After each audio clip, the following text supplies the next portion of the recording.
ಓಂ ಅಜ್ಞಾನತಿಮಿರಾಂಧಸ್ಯ ಜ್ಞಾನಾಂಜನಶಲಾಕಯಾ ಚಕ್ಷುರುನ್ಮಿಲಿತಂ ಯೇನ ತಸ್ಮೈ ಶ್ರೀಗುರವೇ ನಮಃ. ಶ್ರೀಚೈತನ್ಯಮನೋಭೀಷ್ಟಂ ಸ್ಥಾಪಿತಂ ಯೇನ ಭೂತಲೆ ಸ್ವಯಂ ರೂಪಾ ಕದಾ ಮಹ್ಯಂ ದದಾತಿ ಸ್ವಪದಾಂತಿಕಂ. ವಂದೇಹಂ ಶ್ರೀಗುರು ಶ್ರೀಯುತಾಪದಕಮಲಂ ಶ್ರೀಗುರೂನ್ ವೈಷ್ಣವಾಂಶ್ಚ ಶ್ರೀರೂಪಂ ಸಾಗ್ರಜಾತಂ ಸಹಗಣ ರಘುನಾಥಾನ್ವಿತಂ ತಂ ಸಜೀವಂ ಸಾದ್ವೈತಂ ಸಾವಧೂತಂ ಪರಿಜನಸಹಿತಂ ಕೃಷ್ಣ ಚೈತನ್ಯ ದೇವಂ ಶ್ರೀ ರಾಧಾ ಕೃಷ್ಣ ಪಾದಾನ್ ಸಹಗಣ ಲಲಿತಾ ಶ್ರೀ ವಿಶಾಖಾನ್ವಿತಾಂಶ್ಚ. ಹೇ ಕೃಷ್ಣ ಕರುಣಾ ಸಿಂಧು ದೀನಬಂಧು ಜಗತ್ಪತೆ ಗೋಪೇಶ ಗೋಪಿಕಾ ಕಾಂತ ರಾಧಾ ಕಾಂತ ನಮೋಸ್ತುತೆ. ತಪ್ತ ಕಾಂಚನ ಗೌರಾಂಗಿ ರಾಧೆ ವೃಂದಾವನೇಶ್ವರಿ ವೃಷಭಾನುಸುತೆ ದೇವಿ ಪ್ರಣಮಾಮಿ ಹರಿಪ್ರಿಯೇ. ವಾಂಛಾಕಲ್ಪತರುಭ್ಯಶ್ಚ ಕೃಪಾ ಸಿಂಧುಭ್ಯ ಏವ ಚ ಪತಿತಾನಾಂ ಪಾವನೇಭ್ಯೋ ವೈಷ್ಣವೇಭ್ಯೋ ನಮೋ ನಮಃ. ನಮಃ ಓಂ ವಿಷ್ಣುಪಾದಾಯ ಕೃಷ್ಣಪ್ರೇಷ್ಠಾಯ ಭೂತಲೆ ಶ್ರೀಮತೆ ಭಕ್ತಿವೇದಾಂತ ಸ್ವಾಮಿನ್ ಇತಿ ನಾಮಿನೇ. ನಮಸ್ತೆ ಸಾರಸ್ವತೆ ದೇವೆ ಗೌರವಾಣಿ ಪ್ರಚಾರಿಣೆ ನಿರ್ವಿಶೇಷ ಶೂನ್ಯವಾದಿ ಪಾಶ್ಚಾತ್ಯ ದೇಶತಾರಿಣೆ. ಜಯ ಶ್ರೀ ಕೃಷ್ಣ ಚೈತನ್ಯ ಪ್ರಭೋ ನಿತ್ಯಾನಂದ ಶ್ರೀ ಅದ್ವೈತ ಗದಾಧರ ಶ್ರೀವಾಸಾದಿ ಗೌರ ಭಕ್ತ ವೃಂದ. ಹರೇ ಕೃಷ್ಣ ಕೃಷ್ಣ ಕೃಷ್ಣ ಹರೇ ಹರೇ ಹರೇ ರಾಮ ರಾಮ ರಾಮ ಹರೇ ಹರೇ.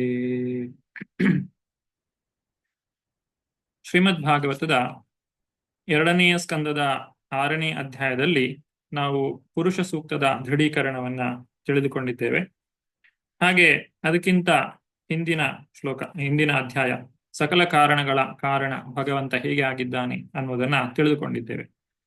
ಈ ಎಲ್ಲ ಅಧ್ಯಾಯಗಳಲ್ಲಿ ಆ ಭಗವಂತನ ಸೃಷ್ಟಿ, 2 ರೀತಿಯಾದಂತಹ ಸೃಷ್ಟಿ, ಸೃಷ್ಟಿ, ಮಾಯಾಶಕ್ತಿಯಿಂದ ಮಾಡುವಂತಹ ಸೃಷ್ಟಿ ಮತ್ತು ಚಿಕ್ಶಕ್ತಿಯಿಂದ ಮಾಡುವಂತಹ ಸೃಷ್ಟಿ, ಈ 2 ರೀತಿಯ ಸೃಷ್ಟಿಗಳಿವೆ. ಅದರಲ್ಲಿ ಮೊದಲನೆಯ ಸೃಷ್ಟಿ ಅಂದ್ರೆ ಮಾಯೆಯಿಂದ ಈ ಪ್ರಪಂಚವನ್ನ, ಈ ಏಕಪಾದ ವಿಭೂತಿ ಏನಿದೆ ಇದನ್ನ ಯಾವ ರೀತಿಯಾಗಿ ಸೃಷ್ಟಿ ಮಾಡಲಾಯಿತು, ಪಂಚಮಹಾಭೂತಗಳಿಂದ, ತನ್ಮಾತ್ರೆಗಳಿಂದ 23 ಘಟಕಾಂಶಗಳು ಇತ್ಯಾದಿ ಅನೇಕ ವಿಚಾರಗಳನ್ನ ವೈಜ್ಞಾನಿಕವಾಗಿ ನಾವು ತಿಳಿದುಕೊಂಡಿದ್ದೇವೆ.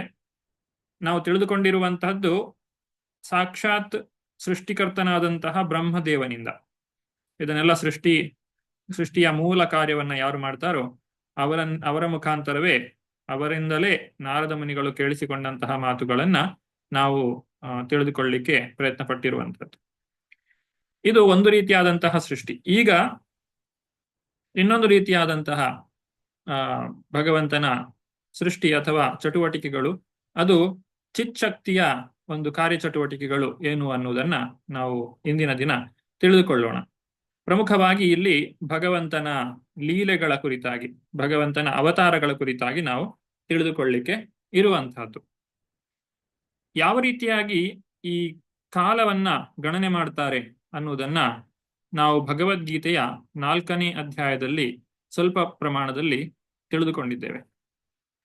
ಇಲ್ಲಿ ಚಿತ್ರದಲ್ಲಿ ಕಾಣ್ತಾ ಇರುವಂತದ್ದು ಇದು ಕಾರಣೋದಕಶಾಹಿ ವಿಷ್ಣು. ಕಾರಣೋದಕಶಾಹಿ ವಿಷ್ಣುವಿನ ಶರೀರದಿಂದ ಅನೇಕ ಬ್ರಹ್ಮಾಂಡಗಳು ಹೊರಗೆ ಬರ್ತಾ ಇದೆ. ಯಾ ಕಾರಣಾರ್ಣವ ಜಲೇ ಭಜತಿ ಸ್ಮ ಯೋಗ ನಿದ್ರಾಮನಂತ ಜಗದಂಡ ಸರೋಮ ಕೂಪ ಆಧಾರ ಶಕ್ತಿಮವಲಂಬ್ಯ ಪರಾಂ ಸ್ವಮೂರ್ತಿಂ ಗೋವಿಂದಮಾದಿ ಪುರುಷಂ ತಮಹಂ ಭಜಾಮಿ. ಇದೆ ಆ ಕ್ಷೀರೋದಕಶಾಹಿ ವಿಷ್ಣು, ಕಾರಣೋದಕಶಾಹಿ ವಿಷ್ಣು.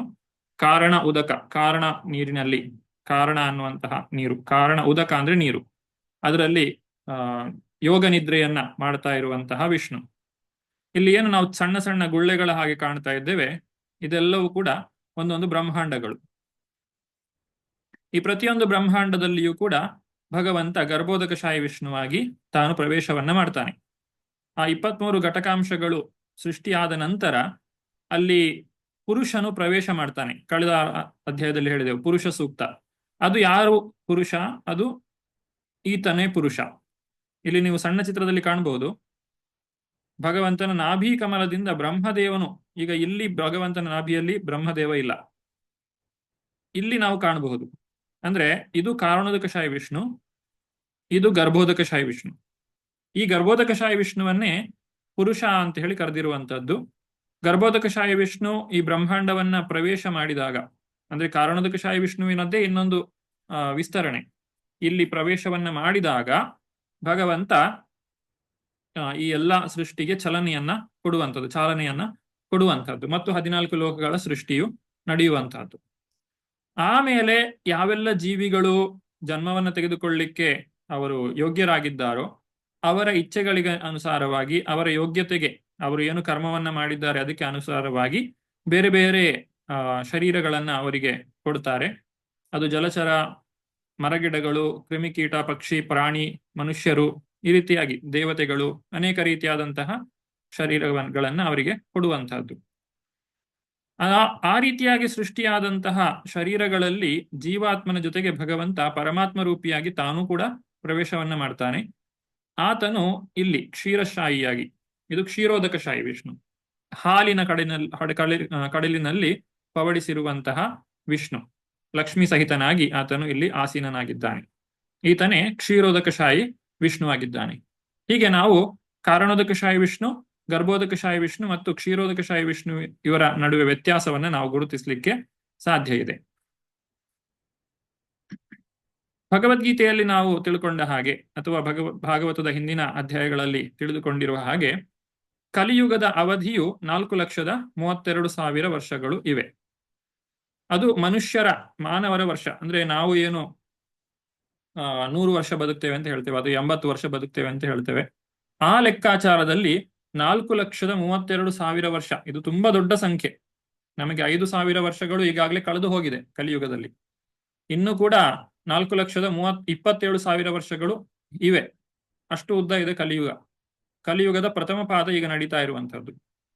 ಈ ಕಲಿಯುಗದ 2 ಪಟ್ಟು ದ್ವಾಪರ, ಕಲಿಯುಗದ 3 ಪಟ್ಟು ತ್ರೇತ, ಕಲಿಯುಗದ 4 ಪಟ್ಟು ಕೃತಯುಗ ಅಥವಾ ಸತ್ಯಯುಗ ಅಂತ ಹೇಳ್ತೇವೆ. ಹಾಗೆ ಈ 4 ಯುಗಗಳನ್ನ ಒಟ್ಟಿಗೆ ಸೇರಿಸಿದ್ರೆ ಎಷ್ಟಾಗ್ತದೆ? ಅದು 10 ಪಟ್ಟಾಗ್ತದೆ. ಇಲ್ಲಿ 1, 2, 3, 4 ಇವುಗಳನ್ನ ಕೂಡಿಸಿದ್ರೆ 10 ಅಂತ ಬರ್ತದೆ. ಅಂದ್ರೆ ಕಲಿಯುಗದ 10 ಪಟ್ಟು ಈ 4 ಯುಗಗಳ ಒಟ್ಟು ಸಂಖ್ಯೆ. ಅದನ್ನ ಒಂದು ಮಹಾಯುಗ ಅಂತ ಹೇಳಿ ಕರೀತೇವೆ. ಈ ಮಹಾಯುಗ 1,000ವಾದಾಗ, ಅಂದ್ರೆ 1,000 ಈ ರೀತಿಯಾಗಿ ಮಹಾಯುಗಗಳು ಕಳೆದಾಗ, ಈಗ ಕಲಿಯುಗ ಇದೆ, ಮತ್ತೆ ಸತ್ಯಯುಗ ಬರ್ತದೆ, ಆಮೇಲೆ ತ್ರೇತ ದ್ವಾಪರ ಕಲಿ, ಆಮೇಲೆ ಕೃತ ತ್ರೇತ ದ್ವಾಪರ ಕಲಿ, ಹಾಗೆ 1,000 ಸಲ ಮಹಾಯುಗ ನಡೆದು ಹೋದ್ರೆ ಅದು ಬ್ರಹ್ಮನ ಒಂದು ದಿನ ಅಂತ ಆಗ್ತದೆ. ಆದ್ರೆ ಅದನ್ನ ಒಂದು ಕಲ್ಪ ಅಂತ ಹೇಳಿ ಕರೀತಾರೆ. ಈ ಒಂದು ಕಲ್ಪ ಇದು ಏನಿದೆ, ಇದು ಬ್ರಹ್ಮನ 12 ಗಂಟೆಗಳು ಹಗಲು ಮಾತ್ರ. ಅಷ್ಟೇ ಆತನ ರಾತ್ರಿಯೂ ಕೂಡ ಇದೆ. ಇದು ಮಾನವರ ವರ್ಷದಲ್ಲಿ ಮಾಡುವಂತಹ ಲೆಕ್ಕಾಚಾರ. ಈಗ ಆಧುನಿಕ ವಿಜ್ಞಾನಿಗಳು ಕೂಡ ಒಪ್ತಾರೆ. ಏನಂತ ಹೇಳಿದ್ರೆ, ಭೂಮಿಯು ತನ್ನ ಚಲನೆಗೆ ಅನುಗುಣವಾಗಿ ಒಂದು ರೀತಿಯಲ್ಲಿ ಅದು ಚಲಿಸ್ತದೆ. ಅದಕ್ಕೆ ಸರಿಯಾಗಿ ನಾವು ಒಂದು ಸಮಯವನ್ನ ಹೇಳ್ಬಹುದು. ಭೂಮಿ ತನ್ನ ಭೂಮಿ ಸೂರ್ಯನ ಸುತ್ತಲಿಕ್ಕೆ 1 ವರ್ಷ ಬೇಕಾಗ್ತದೆ. ಮತ್ತೆ 1 ವರ್ಷ ಆದ್ಮೇಲೆ ಭೂಮಿ ತಾನು ಇದ್ದಲ್ಲಿಗೆ ಬರ್ತದೆ. ಹಾಗೆ ಆದ್ರೆ ಬೇರೆ ಗ್ರಹಗಳು, ಅದು ಬುಧ, ಮಂಗಳ, ಗುರು ಇವುಗಳಿರಬಹುದು, ಅವುಗಳ ಸಮಯ ಬೇರೆ ಇರ್ತದೆ. ಅವುಗಳು ಸೂರ್ಯನಿಗೆ ಒಂದು ಸುತ್ತಲಿಕ್ಕೆ ಬೇರೆ ರೀತಿಯಾದಂತಹ ಸಮಯವನ್ನ ಹೊಂದಿವೆ. ಅಂದ್ರೆ ಈಗ ಇಲ್ಲಿ ಹೇಳಿರುವಂತಹ ಸಂಖ್ಯೆ ಇದು ಮನುಷ್ಯರ ಲೆಕ್ಕಾಚಾರದ ಪ್ರಕಾರವಾಗಿ. ಯಾಕಂದ್ರೆ ಮನುಷ್ಯರಿಗೆ ಹೇಳಿರುವಂತದ್ದು, ಹಾಗಾಗಿ ಮನುಷ್ಯರ ಲೆಕ್ಕಾಚಾರ. ಅದನ್ನೇ ನಾವು ದೇವತೆಗಳ ಒಂದು ಲೆಕ್ಕಾಚಾರದಲ್ಲಿ ನೋಡುವುದಾದ್ರೆ, ಈಗ ಸ್ವರ್ಗಲೋಕದಲ್ಲಿ ಹೇಳುವುದಾದ್ರೆ, ಮನುಷ್ಯರ 6 ತಿಂಗಳು ದೇವತೆಗಳಿಗೆ ಒಂದು ಹಗಲು ಇದ್ದ ಹಾಗೆ, ಇನ್ನೊಂದು 6 ತಿಂಗಳು ಅವರಿಗೆ ರಾತ್ರಿ ಇದ್ದ ಹಾಗೆ. ಅಂದ್ರೆ ನಮ್ಮ ಪೂರ್ತಿ 1 ವರ್ಷ ಏನಿದೆ ಅದು ಅವರಿಗೆ ಒಂದು ದಿನ. ಹಾಗಾಗಿ ಉತ್ತರಾಯಣದಲ್ಲಿ ಅವರಿಗೆ ಹಗಲು, ದಕ್ಷಿಣಾಯಣದಲ್ಲಿ ಅವರಿಗೆ ರಾತ್ರಿ ಅಂತ ಹೇಳಿ ಹೇಳ್ತಾರೆ. ಹಾಗಾದ್ರೆ ನಮಗೆ ಏನು ಈ 4,32,000 ಅದನ್ನ 360ರಿಂದ ಭಾಗಿಸಿದ್ರೆ 1,200 ಅಂತ ಬರ್ತದೆ. ದೇವತೆಗಳ ಲೆಕ್ಕಾಚಾರದ ಪ್ರಕಾರ ಕಲಿಯುಗದ ಅವಧಿ 1,200 ವರ್ಷಗಳು. ಅಂದ್ರೆ ಅವರ 1,200 ವರ್ಷಗಳು ನಮಗೆ 4,32,000 ವರ್ಷ ಆಗ್ತದೆ. ಅದರ 2 ಪಟ್ಟು ದ್ವಾಪರ, ತ್ರೇತ 3 ಪಟ್ಟು, ಕೃತ 4 ಪಟ್ಟು, ಅದರ 10 ಪಟ್ಟು ಸೇರಿದ್ರೆ ಒಂದು ಮಹಾಯುಗ ಆಗ್ತದೆ. ಅಂದ್ರೆ 1,200 ಇದ್ದದ್ದು 12,000. 12,000 ವರ್ಷಗಳು ದೇವ ವರ್ಷಗಳು ನಡೆದು ಹೋದಾಗ ಒಂದು ಮಹಾಯುಗ ಆಗ್ತದೆ. ಆ ರೀತಿಯಾಗಿ 1,000 ಮಹಾಯುಗಗಳಾದಾಗ ಬ್ರಹ್ಮನ ಒಂದು ದಿನ. ಇಲ್ಲಿ ಆದಂತಹ ಸಮಯ ಒಂದೇ, ಅದನ್ನ ಹೇಳುವಂತಹ ರೀತಿ 2, ದೇವತೆಗಳು ಮತ್ತು ಮನುಷ್ಯರ ಲೆಕ್ಕಾಚಾರದ ಪ್ರಕಾರ. ಹಾಗಾದ್ರೆ ನಮಗೆ ಇನ್ನೊಂದು ವಿಚಾರ ಇಲ್ಲಿ ಅರ್ಥ ಆಗ್ತದೆ. ಏನಂತ ಹೇಳಿದ್ರೆ, ದೇವತೆಗಳಿಗೂ ಬ್ರಹ್ಮದೇವನಿಗೂ ಮತ್ತೆ ಅಲ್ಲಿ ವ್ಯತ್ಯಾಸ ಇದೆ. ನಮ್ಮ 6 ತಿಂಗಳು ದೇವತೆಗಳಿಗೆ ಒಂದು ಹಗಲು, ಆದ್ರೆ ಒಂದು 1,000 ಮಹಾಯುಗಗಳು ಸೇರಿದ್ರೆ ಬ್ರಹ್ಮನ ಒಂದು ಹಗಲು. ಹಾಗಾದ್ರೆ ದೇವತೆಗಳಿಗೂ ಬ್ರಹ್ಮನಿಗೂ ಎಷ್ಟೊಂದು ಅಂತರ ಇದೆ ಅನ್ನೋದನ್ನು ನಾವಿಲ್ಲಿ ಗಮನಿಸಬಹುದು. ಈ ಶ್ರೀಮದ್ ಭಾಗವತದ ಇದೇ ಸ್ಕಂದದಲ್ಲಿ 10ನೇ ಅಧ್ಯಾಯವನ್ನ ನೀವು ನೋಡುವುದಾದ್ರೆ, ಪುಸ್ತಕ ಇದ್ದವರು ದಯವಿಟ್ಟು ತೆರೆಯಿರಿ. 10ನೇ ಸ್ಕಂದದಲ್ಲಿ 46ನೇ ಶ್ಲೋಕವನ್ನ ನೋಡುವುದಾದ್ರೆ, ಅದರ ಭಾವಾರ್ಥದಲ್ಲಿ ಶ್ರೀಲ ಪ್ರಭುಪಾದರು ಈ ಒಂದು ಕಲ್ಪಗಳ ಹೆಸರುಗಳನ್ನು ಕೊಟ್ಟಿದ್ದಾರೆ. ಬ್ರಹ್ಮನ ಆ 30 ಕಲ್ಪಗಳು, ಒಂದು ತಿಂಗಳಲ್ಲಿ ಬ್ರಹ್ಮನು ಹಾದು ಹೋಗುವಂತಹ ಅಥವಾ ಬ್ರಹ್ಮನ ದಿನದಲ್ಲಿ ಏನೆಲ್ಲ ನಡೆಯುತ್ತದೆ ಅದನ್ನ ಎಷ್ಟು ಈ 30 ದಿನಗಳು ಏನಿದೆ ಅದಕ್ಕೊಂದೊಂದು ಹೆಸರನ್ನ ಕೊಟ್ಟಿದ್ದಾರೆ. ಪ್ರಥಮಃ ಶ್ವೇತಕಲ್ಪಶ್ಚ, ದ್ವಿತೀಯೋ ನೀಲಲೋಹಿತಃ, ವಾಮದೇವ ತೃತೀಯಸ್ಥೋ ತಥೋ ಗಾಥಾಂತರೋಪರಃ. ಎಲ್ಲ ಒಟ್ಟು 30 ಹೆಸರುಗಳನ್ನ ಇಲ್ಲಿ ನೀವು ಪಟ್ಟಿ ಮಾಡಿದ್ದನ್ನು ನೋಡಬಹುದು. ಶ್ವೇತಕಲ್ಪ ಅಥವಾ ಶ್ವೇತವರಾಹ ಕಲ್ಪ ಅಂತಾನು ಹೇಳ್ತಾರೆ. ನೀಲಲೋಹಿತ ಕಲ್ಪ, ವಾಮದೇವ ಕಲ್ಪ, ಗಾಥಾಂತರ ಕಲ್ಪ, ರೌರವ, ಪ್ರಾಣ, ಬೃಹತ್ ಕಲ್ಪ, ಕಂದರ್ಪ, ಸದ್ಯೋತ ಇತ್ಯಾದಿಯಾಗಿ ಇವುಗಳೆಲ್ಲ ಕಲ್ಪಗಳು. ಅಂದ್ರೆ ಈಗ ನಡೀತಾ ಇರುವಂತದ್ದು ಶ್ವೇತವರಾಹ ಕಲ್ಪ. ಆದ್ರಿಂದಲೇ ನಾವು ಸಂಕಲ್ಪ ಮಂತ್ರದಲ್ಲಿ ಹೇಳ್ತೇವೆ ಶ್ವೇತವರಾಹ ಕಲ್ಪೆ ಅಂತೇಳಿ. ಈಗ 1,000 ಮಹಾಯುಗಗಳು ಬ್ರಹ್ಮನ ಒಂದು ದಿನ, ಅದನ್ನು ಒಂದು ಕಲ್ಪ ಅಂತ ಹೇಳ್ತೇವೆ. ಇದಿಷ್ಟು ಅರ್ಥ ಆದ್ರೆ ನಾವು ಮುಂದಕ್ಕೆ ಹೋಗೋಣ. ಈ ಒಂದು ದಿನದಲ್ಲಿ, ಬ್ರಹ್ಮನ ಒಂದು ದಿನದಲ್ಲಿ 14 ಮನುಗಳು ಬರ್ತಾರೆ. 14 ಮನುಗಳು ಈ 1,000ವನ್ನ ತಾವು ಹಂಚಿಕೊಳ್ಳಬೇಕು. ಅಂದ್ರೆ ನೀವು 1,000ವನ್ನ 14ರಿಂದ ಭಾಗಿಸಿದ್ರೆ ನಿಮಗೆ 71.4843 ಆಗುತ್ತರಿ ಬರ್ತದೆ. ಅಂದ್ರೆ 71 ಮಹಾಯುಗಗಳು ಒಬ್ಬ ಮನುವಿಗೆ ಸಿಗ್ತದೆ. ಮತ್ತೆ ಉಳಿದಂತಹ ಸಮಯ ಏನಿದೆ ಅದು ಈ ಪ್ರಳಯ ಕಾಲ ಅಥವಾ ಸಂಧಿ ಕಾಲದಲ್ಲಿ ಸೇರಿ ಹೋಗ್ತದೆ.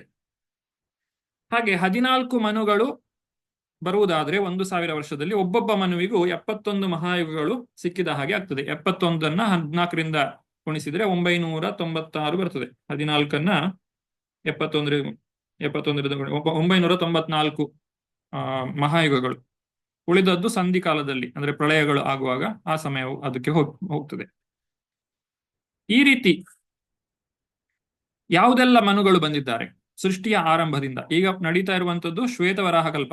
ಈ ಶ್ವೇತವರಾಹ ಕಲ್ಪದಲ್ಲಿ ಮೊದಲು ಸ್ವಯಂಭುವ ಮನುವಿನಿಂದ ಪ್ರಾರಂಭವಾಗಿ 71 ಮಹಾಯುಗಗಳು ಕಳೆಯಿತು.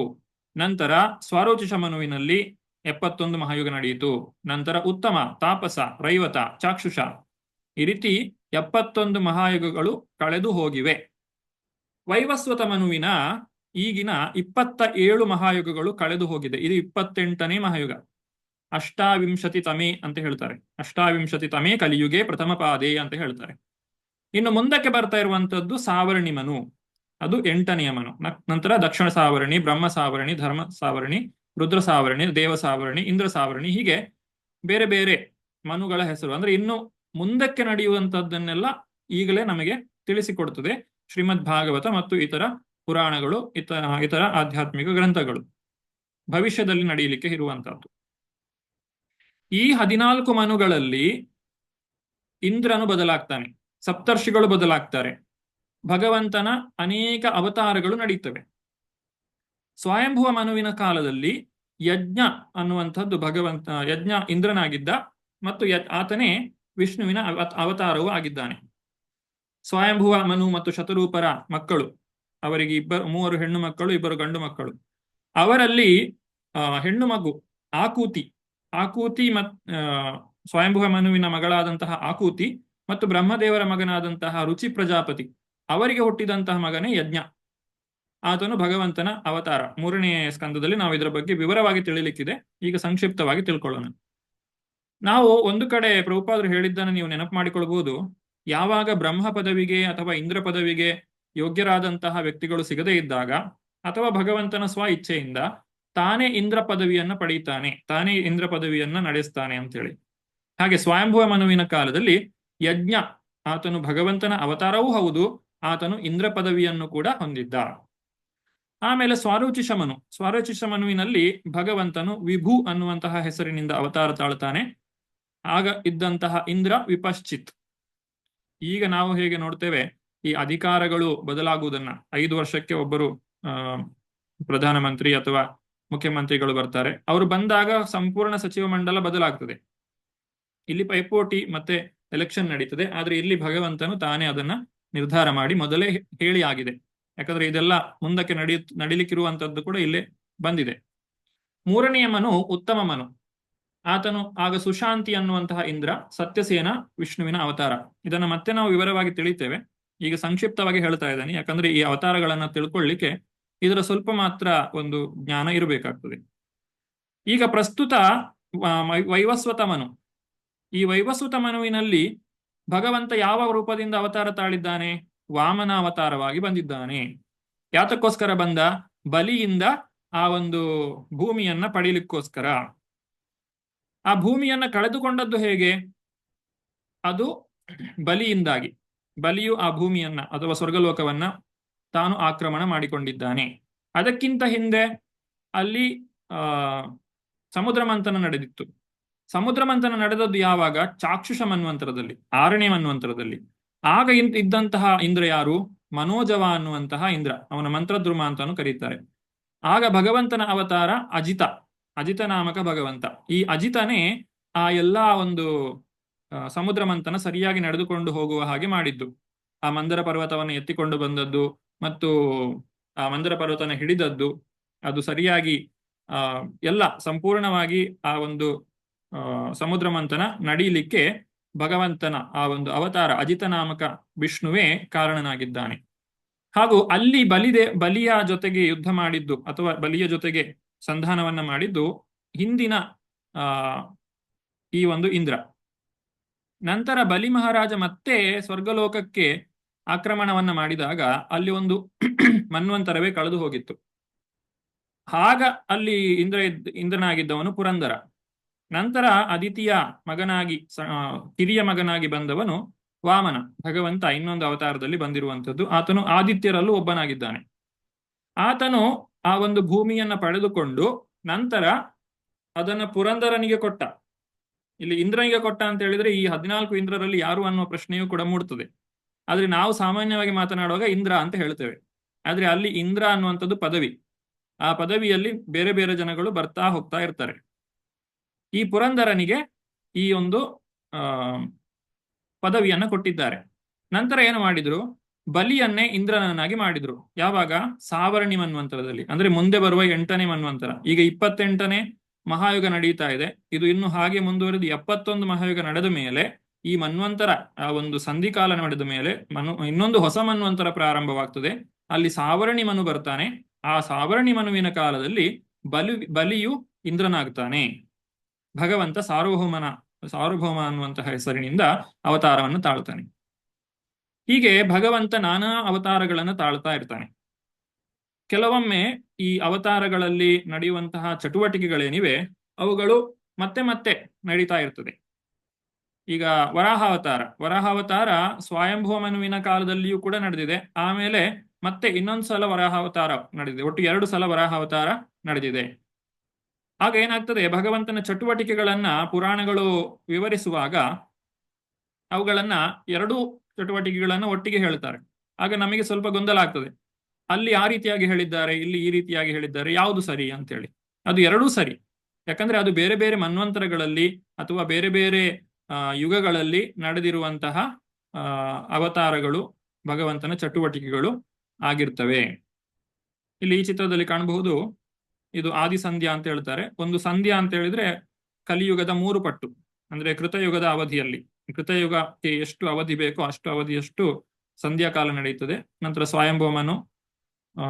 ಸ್ವಯಂಭವಮನ್ವಂತರ, ಆಮೇಲೆ ಇನ್ನೊಂದು ಸಂಧ್ಯಾ, ಹಾಗೆ ಸ್ವಾರೋಚಿಷ, ಉತ್ತಮ, ತಾಪಸ, ರೈವತ, ಚಾಕ್ಷುಷ ಕಳೆದು ವೈವಸ್ವತ ಮನ್ವಂತರದಲ್ಲಿ ಮೊದಲ 27 ಮಹಾಯುಗಗಳು ಕಳೆದಿವೆ. ಈಗ 28ನೇ ಮಹಾಯುಗ. ಅದರಲ್ಲಿ ಕೃತಯುಗ ಕಳೆದು, ತ್ರೇತ ಕಳೆದು, ದ್ವಾಪರ ಕಳೆದು ಕಲಿಯುಗ ನಡೀತಾ ಇದೆ. ಆ ಕಲಿಯುಗದಲ್ಲಿಯೂ ಕೂಡ 5000 ವರ್ಷಗಳು ಕಳೆದು ಹೋಗಿವೆ. ಇದಿಷ್ಟನ್ನ ಅರ್ಥ ಮಾಡಿಕೊಂಡ್ರೆ ನಾವು ಈ ಭಗವಂತನ ಅರ್ಚನೆಯನ್ನ ಮಾಡುವಾಗ ಹೇಳುವಂತಹ ಸಂಕಲ್ಪ ಮಂತ್ರ ನಮಗೆ ಅರ್ಥ ಆಗ್ತದೆ. ಶುಭೇ ಶೋಭನೆ ಮುಹೂರ್ತೆ ಅದ್ಯ ಬ್ರಹ್ಮಣ ದ್ವಿತೀಯ ಪರಾರ್ಧೆ ಶ್ವೇತವರಾಹ ಕಲ್ಪೆ ಅಂದ್ರೆ ಬ್ರಹ್ಮನ ಮೊದಲನೇ ದಿನದಲ್ಲಿ, ವೈವಸ್ವತ ಮನ್ವಂತರೆ 7ನೆಯ ಮನ್ವಂತರದಲ್ಲಿ, ಕಲಿಯುಗೆ ಪ್ರಥಮ ಪಾದೆ ಕಲಿಯುಗದ ಆರಂಭದಲ್ಲಿ. ಮುಂದಕ್ಕೆ ಜಂಬೂದ್ವೀಪೆ ಭರತವರ್ಷೆ ಭರತಖಂಡೆ ಇತ್ಯಾದಿಗಳನ್ನು ನಾವು ಮುಂದಕ್ಕೆ ಕಲೀಲಿಕ್ಕಿದ್ದೇವೆ. ಈ ಎಲ್ಲ ಈ ಭೂಮಂಡಲ ಅನ್ನುವಂಥದ್ದು ಏನು ಇತ್ಯಾದಿಗಳನ್ನ ಮುಂದಕ್ಕೆ ನಾವು ತಿಳಿದುಕೊಳ್ಳೋಣ. ಈ ರೀತಿ ಈ ಕಾಲಗಳನ್ನ ಇದನ್ನೆಲ್ಲ ನಾವು ಅರ್ಥ ಮಾಡಿಕೊಂಡಾಗ ಇಲ್ಲಿ ನಾವು ಏನು ಈಗ ಭಗವಂತನ ಅವತಾರಗಳನ್ನ ತಿಳ್ಕೊಳ್ಳಿಕ್ಕೆ ಹೋಗ್ತೇವೆ ಇತ್ಯಾದಿಗಳು ನಮಗೆ ಅರ್ಥ ಆಗುತ್ತದೆ. ಇಲ್ಲ ಅಂತ ಹೇಳಿದ್ರೆ ನಾವೇನ್ ಅಂದ್ಕೊಳ್ತೇವೆ, ಸಾಮಾನ್ಯವಾಗಿ ನಾವು ಇದಿಷ್ಟನ್ನೇ ಅಂದ್ಕೊಳ್ತೇವೆ, ಕೃತಯುಗ ತ್ರೇತಾಯುಗ ದ್ವಾಪರ ಅಷ್ಟೇ. ಇದಕ್ಕಿಂತ ಹಿಂದೆಯೂ ಕೃತಯುಗ ಇತ್ತು, ತ್ರೇತಾ ಇತ್ತು, ದ್ವಾಪರ ಇತ್ತು, ಇನ್ನು ಮುಂದೆಯೂ ಇರ್ತದೆ. ಅದು ಒಂದೆರಡು ಸಲ ಅಲ್ಲ, ಅದು ಅಸಂಖ್ಯಾತ. ಬ್ರಹ್ಮನ ಒಂದು ದಿನದಲ್ಲಿ ಇಷ್ಟು, ಬ್ರಹ್ಮನ ಇನ್ನೊಂದು ದಿನದಲ್ಲಿ ಇನ್ನಷ್ಟು, ಹಾಗೆ ಅನೇಕ ಅವತಾರಗಳು ನಡೀತಾ ಇರ್ತದೆ. ಈ ಅವತಾರಗಳಲ್ಲಿಯೂ ಕೂಡ ಭಗವಂತನ ಅವತಾರ ಅಸಂಖ್ಯ. ಹೇಗೆ ಸಾಗರದಲ್ಲಿರುವಂತಹ ಅಲೆಗಳನ್ನ ಹೇಗೆ ಲೆಕ್ಕಾಚಾರ ಮಾಡ್ಲಿಕ್ಕೆ ಆಗುವುದಿಲ್ವೋ, ಹಾಗೆ ಭಗವಂತನ ಅವತಾರಗಳನ್ನು ನಾವು ಲೆಕ್ಕಾಚಾರ ಮಾಡಿ ಹೇಳಲಿಕ್ಕೆ ಸಾಧ್ಯ ಆಗುವುದಿಲ್ಲ. ಆದ್ರೆ ಅವತಾರಗಳನ್ನ 6 ಪಟ್ಟಿಗಳನ್ನ ಮಾಡಬಹುದು, ಅಥವಾ 6 ವಿಧಗಳಾಗಿ ವಿಂಗಡಣೆ ಮಾಡಬಹುದು. ಹೇಗೆ? ಮೊದಲನೇದಾಗಿ ಪುರುಷಾವತಾರ ಅಂತ ಕರಿತೇವೆ. ಇಲ್ಲಿಂದಲೇ ಎಲ್ಲ ಪ್ರಾರಂಭವಾಗುವಂಥದ್ದು. ನಾವು ಮೊದಲು ಕಾರಣೋದಕಶಾಹಿ ವಿಷ್ಣುವಿನ ಕುರಿತಾಗಿ ತಿಳ್ಕೊಳ್ಳುವಂಥದ್ದು. ಹಾಗೆ ಪುರುಷಾವತಾರದಲ್ಲಿ ಕಾರಣೋದಕಶಾಹಿ ವಿಷ್ಣು, ಗರ್ಭೋದಕಶಾಹಿ ವಿಷ್ಣು, ಕ್ಷೀರೋದಕಶಾಹಿ ವಿಷ್ಣು, ಇದು 3 ಪುರುಷಾವತಾರಗಳು. ಆಮೇಲೆ ಲೀಲಾವತಾರಗಳು ಅಂತ ಹೇಳಿದ್ರೆ ಭಗವಂತ ನಡೆಸುವಂತಹ ಲೀಲೆಗಳು, ಮತ್ಸ್ಯ, ಕೂರ್ಮ, ವರಾಹ, ನರಸಿಂಹ, ಏನು ನಾವು ದಶಾವತಾರ ಅಂತ ಹೇಳ್ತೇವೆ, ಅದೆಲ್ಲವೂ ಲೀಲಾವತಾರಗಳು. ಇನ್ನು ಗುಣಾವತಾರಗಳು, ಗುಣ ಅಂತ ಹೇಳಿದ್ರೆ ಇಲ್ಲಿ ಸತ್ವ, ರಜಸ್ಸು, ತಮೋ ಗುಣಗಳು. ಇವುಗಳಿಗೆ ಅಭಿಮಾನಿಗಳಾಗಿ ಅಥವಾ ಈ 3 ಗುಣಗಳಿಗೆ ಯಾರು ಅಧಿಪತಿಗಳಾಗಿದ್ದಾರೆ, ಬ್ರಹ್ಮ, ವಿಷ್ಣು, ಮಹೇಶ್ವರ, ಅದು ಗುಣಾವತಾರ. ಮನ್ವಂತರ ಅವತಾರ, ನಾವು ಆಗಲೇ ಚಿತ್ರದಲ್ಲಿ ನೋಡಿದ ಹಾಗೆ ಪ್ರತಿಯೊಂದು ಮನ್ವಂತರದಲ್ಲಿಯೂ ಭಗವಂತ ಒಂದೊಂದು ಅವತಾರವನ್ನು ತಾಳ್ತಾನೆ. ಮೊದಲು ಯಜ್ಞನಾಗಿ ವಿಭು, ಸತ್ಯಸೇನ, ಹರಿ, ವೈಕುಂಠ, ಅಜಿತ, ವಾಮನ, ಇವರೆಲ್ಲ ಮನ್ವಂತರ ಅವತಾರಗಳು ಅಂತ ಇವರನ್ನ ಕರಿತೇವೆ. ಹಾಗೆ ಯುಗಾವತಾರಗಳು, ಒಂದೊಂದು ಯುಗ ಧರ್ಮವನ್ನ ಸ್ಥಾಪನೆ ಮಾಡ್ಲಿಕ್ಕೋಸ್ಕರ ಭಗವಂತನು ಅವತಾರವನ್ನ ತಾಳ್ತಾನೆ. ಈಗ ಕಲಿಯುಗದಲ್ಲಿ ಈ ಸಂಕೀರ್ತನೆಯನ್ನ ಆರಂಭ ಮಾಡುವಂತಹದ್ದು ಯುಗಾವತಾರ ಚೈತನ್ಯ ಮಹಾಪ್ರಭುಗಳು. ನಿಜವಾಗಿ ಚೈತನ್ಯ ಮಹಾಪ್ರಭುಗಳು ಸ್ವಯಂ ಭಗವಂತನೇ ನೇರವಾಗಿ ಬರುವುದಕ್ಕೂ ಅವತಾರಕ್ಕೂ ವ್ಯತ್ಯಾಸ ಇದೆ. ಇದನ್ನು ನಾವು ಮೊದಲನೇ ಸ್ಕಂದದಲ್ಲಿ ನೋಡಿದ್ದೇವೆ. ಏತೇಚಾಂಶ ಕಲಾಪುಂಸ ಕೃಷ್ಣಸ್ತು ಭಗವಾನ್ ಸ್ವಯಂ. ಹೀಗೆ ಕೃಷ್ಣಸ್ತು ಭಗವಾನ್ ಸ್ವಯಂ, ಅದೇ ರೀತಿಯಾಗಿ ಚೈತನ್ಯ ಮಹಾಪ್ರಭುಗಳು ಕೂಡ ಭಗವಾನ್ ಸ್ವಯಂ. ಆತನು ಅವತಾರಿ, ಆತನು ಅವತಾರ ಅಲ್ಲ. ಆದ್ರೆ ಈ ಕಲಿಯುಗದಲ್ಲಿ ಚೈತನ್ಯ ಮಹಾಪ್ರಭುಗಳೇ ಸ್ವತಃ ಬಂದಿರೋದ್ರಿಂದ ಅವರೇ ಈ ಒಂದು ಸಂಕೀರ್ತನ ಆಂದೋಲನವನ್ನ ಪ್ರಾರಂಭಿಸಿದ್ದಾರೆ. ಯುಗ ಧರ್ಮಗಳನ್ನ ಸ್ಥಾಪಿಸಲಿಕ್ಕೆ ಭಗವಂತನು ತಾಳುವಂತಹ ಅವತಾರ ಈ ಯುಗಾವತಾರ.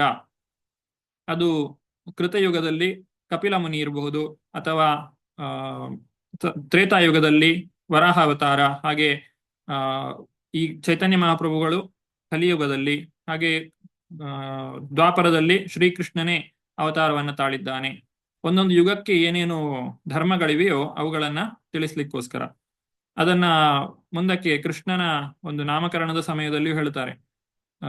ಶುಕ್ಲಕ್ ರಕ್ತ ಪೀತ ಕೃಷ್ಣ ಅಂತ ಹೇಳಿ, ಅಂದ್ರೆ ಬಿಳಿ, ಕೆಂಪು, ಹಳದಿ ಮತ್ತೆ ಕಪ್ಪು ವರ್ಣದಲ್ಲಿ ಭಗವಂತನು ಅವತಾರವನ್ನ ತಾಳ್ತಾನೆ ಅಂತೆ. ಇದೆಲ್ಲ ಯುಗಾವತಾರಕ್ಕೆ ಸಂಬಂಧಿಸಿದಂತಹ ವಿಚಾರಗಳು.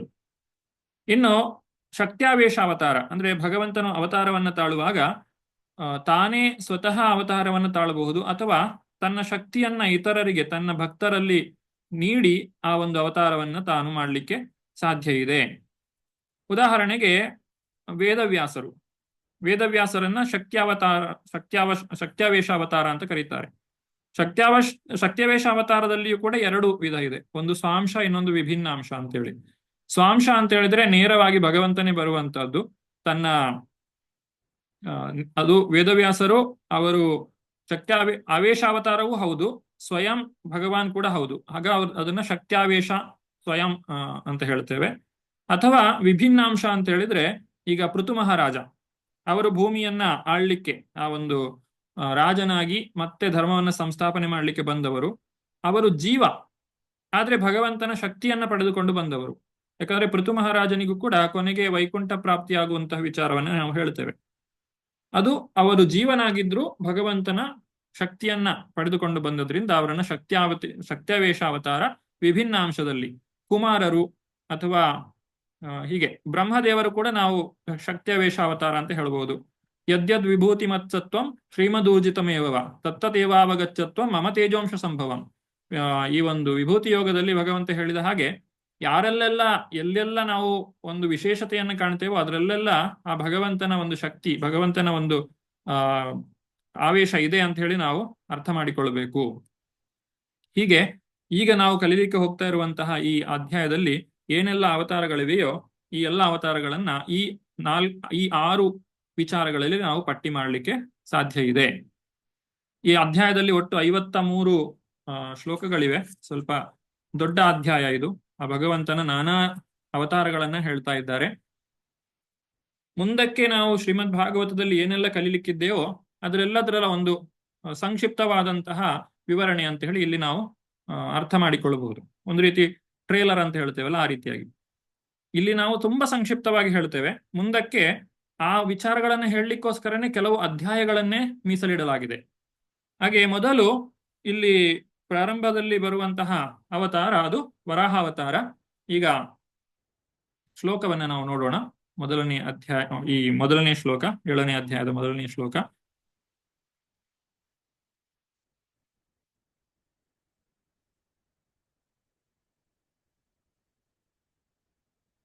ಪುಸ್ತಕ ಇದ್ದವರು ದಯವಿಟ್ಟು ತೆರೆಯಿರಿ ಪುಸ್ತಕವನ್ನ.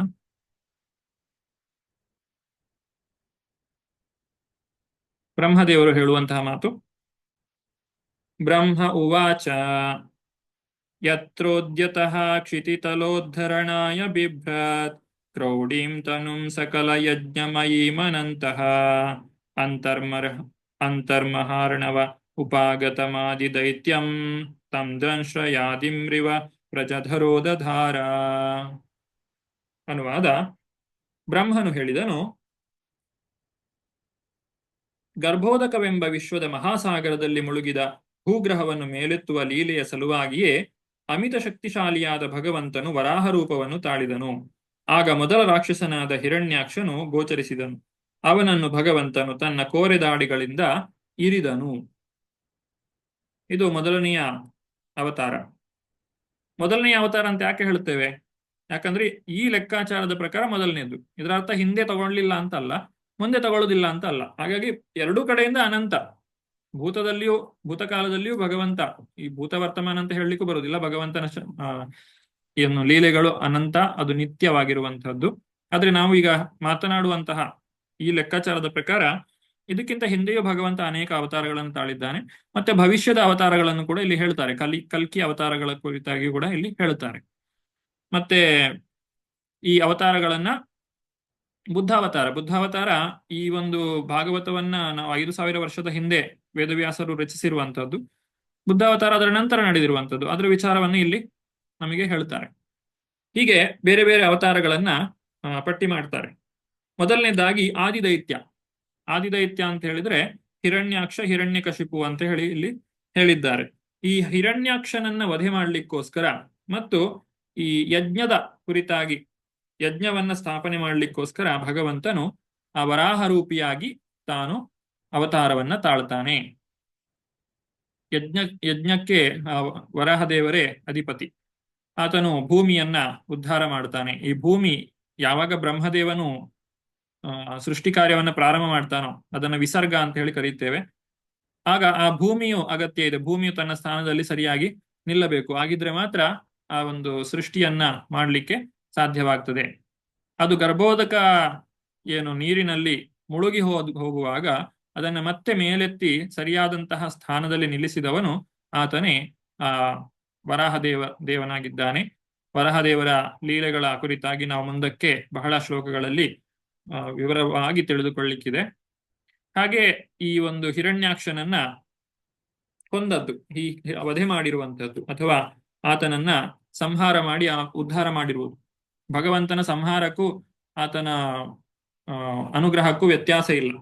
ಯಾಕಂದ್ರೆ ಭಗವಂತ ಯಾರಿಗೆ ಅನುಗ್ರಹ ಮಾಡ್ತಾನೋ ಅವನು ರಾಕ್ಷಸರಿಗೆ ಅವರನ್ನ ಸಂಹಾರ ಮಾಡಿ ಅನುಗ್ರಹ ಮಾಡ್ತಾನೆ. ಯಾಕಂದ್ರೆ ಆ ರಾಕ್ಷಸರು ಇನ್ನು ಮುಂದಕ್ಕೆ ಅನೇಕ ತಪ್ಪುಗಳನ್ನ, ಅನೇಕ ಪಾಪಕೃತ್ಯಗಳನ್ನ ಮಾಡುವುದನ್ನ ನಿಲ್ಲಿಸಿದ ಹಾಗೆ ಆಯಿತು. ಹಾಗೆ ಅವರು ಇಷ್ಟ ತನಕ ಮಾಡಿದಂತಹ ಪಾಪಗಳನ್ನ ಆ ಭಗವಂತ ಉಪಶಮನ ಮಾಡಿ ಅವರಿಗೆ ಮತ್ತೆ ಉತ್ತಮವಾದಂತಹ ಸದ್ಗತಿಯನ್ನ ಕೊಡ್ತಾನೆ. ಅದರಿಂದ ಭಗವಂತನಿಂದ ಹತರಾಗುವಂಥದ್ದು ಅಥವಾ ಸಂಹಾರವಾಗುವುದು ಕೂಡ ಉದ್ಧಾರವಾದದ್ದಕ್ಕೆ ಸಮಾನವಾಗುತ್ತದೆ.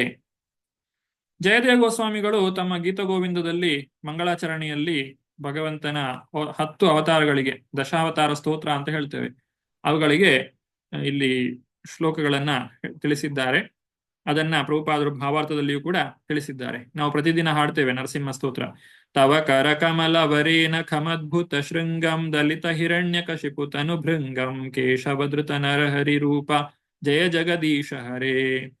ಇದು ನರಸಿಂಹದೇವರಿಗೆ ಹೇಳುವಂಥದ್ದು, ನಮಗೆಲ್ಲರಿಗೂ ಪರಿಚಯ ಇರುವಂತಹ ಶ್ಲೋಕ. ಹಾಗೆ ವರಾಹದೇವರಿಗೂ ಕೂಡ ಅವರು ಶ್ಲೋಕವನ್ನ ಬರೆದಿದ್ದಾರೆ. ವಸತಿ ದಶನ ಶಿಖರೇ ಧರಣಿ ತವ ಲಗ್ನ ಶಶಿನಿ ಕಲಂಕ ಕಲೇವ ನಿಮಗ್ನ ಕೇಶವಧೃತ ಶೂಕರ ರೂಪ ಜಯ ಜಗದೀಶ ಹರೇ ಜಯ ಜಗದೀಶ ಹರೇ ಜಯ ಜಗದೀಶ ಹರೇ. ಇದು ವರಾಹದೇವರಿಗೆ ಹೇಳಿರುವಂತಹ ಶ್ಲೋಕವಾಗಿದೆ. ಆ ವರಾಹ ರೂಪಧಾರಿಯಾದಂತಹ ಭಗವಂತನಿಗೆ ಜಯದೇವ ಗೋಸ್ವಾಮಿಗಳು ಪ್ರಣಾಮಗಳನ್ನು ಸಲ್ಲಿಸ್ತಾ, ಭೂಗ್ರಹವು ನಿನ್ನ ಕೋರೆದಾಡೆಗಳ ಮೇಲೆ ನೆಲೆಸಿತು, ಅದು ಕಲೆಗಳಿಂದ ಅಲಂಕೃತವಾದ ಚಂದ್ರನಂತೆ ಗೋಚರಿಸಿತು ಅಂತ ಹೇಳಿ ಹೇಳ್ತಾರೆ, ಸ್ತುತಿ ಮಾಡುವಂತಹದ್ದು. ಇಲ್ಲಿ ವಿಶ್ವನಾಥ ಶ್ರೀಲ ಜೀವಗೋಸ್ವಾಮಿಗಳು ಒಂದು ವಿಚಾರವನ್ನು ಹೇಳ್ತಾರೆ. ಹಿರಣ್ಯಾಕ್ಷನನ್ನ ಭಗವಂತ ಕೈಯಿಂದ ಕೊಂದು ಹಾಕಿದ, ಇನ್ನೊಂದು ಕಡೆ ಹೇಳ್ತಾರೆ ಕೋರೆದಾಡೆಯಿಂದ ಕೊಂದನು ಅಂತ ಹೇಳಿ. ಹಾಗೆ ಇಲ್ಲಿ ಅದಕ್ಕೆ ಸ್ಪಷ್ಟನೆ ಕೊಡ್ತಾರೆ. ಮೊದಲು ತನ್ನ ಕೈಯಿಂದ ಕೊಂದು ಅನಂತರ ಕೋರೆದಾಡೆಯಿಂದ ಚುಚ್ಚಿ ತಿವಿದನು ಅಂತ ಹೇಳಿ ಇಲ್ಲಿ ವಿಶ್ವನಾಥ ಚಕ್ರವರ್ತಿ ಠಾಕೂರರು ತಮ್ಮ ಅಭಿಪ್ರಾಯವನ್ನ ಹೇಳ್ತಾರೆ. ಇದಕ್ಕೆ ಅವರು ಸರಿಯಾದಂತಹ ಒಂದು ವ್ಯಾಖ್ಯಾನವನ್ನ ಕೊಟ್ಟಿದ್ದಾರೆ. ಯಾವುದು ಸರಿ, ಕೈಯಿಂದ ಹೊಡೆದು ಕೊಂದದ್ದು ಸರಿಯೋ ಅಥವಾ ಕೋರೆದಾಡೆಯಿಂದ ಚುಚ್ಚಿ ಕೊಂದದ್ದು ಸರಿಯೋ? ಎರಡು ಕೂಡ ಸರಿ. ಜೀವಗೋಸ್ವಾಮಿಗಳು ಹಿರಣ್ಯಾಕ್ಷನನ್ನ ಕೈಯಿಂದ ಕೊಂದು ಹಾಕಿದ್ದು ಅಂತ ಹೇಳ್ತಾರೆ.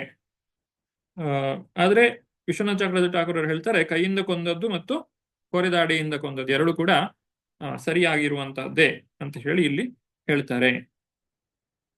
ನಂತರ ಎರಡನೆಯ ಶ್ಲೋಕದಲ್ಲಿ ಆಗ್ಲೇ ಹೇಳಿದ ಹಾಗೆ ಯಜ್ಞನಾಮಕ ಭಗವಂತ ಸ್ವಯಂಭುವ ಮನ್ವಂತರದಲ್ಲಿ ಮನ್ವಂತರ ಅವತಾರಿಯಾಗಿ ಭಗವಂತ ಬಂದಿರುವಂತದ್ದು. ಅವನನ್ನ ಸುಯಜ್ಞ ಅಂತ ಹೇಳಿ ಕರೀತಾರೆ. ಯಜ್ಞ ಅಥವಾ ಸುಯಜ್ಞ. ಆ ಸುಯಜ್ಞನ ಕುರಿತಾಗಿ ಎರಡನೆಯ ಶ್ಲೋಕದಲ್ಲಿ ಹೇಳ್ತಾರೆ.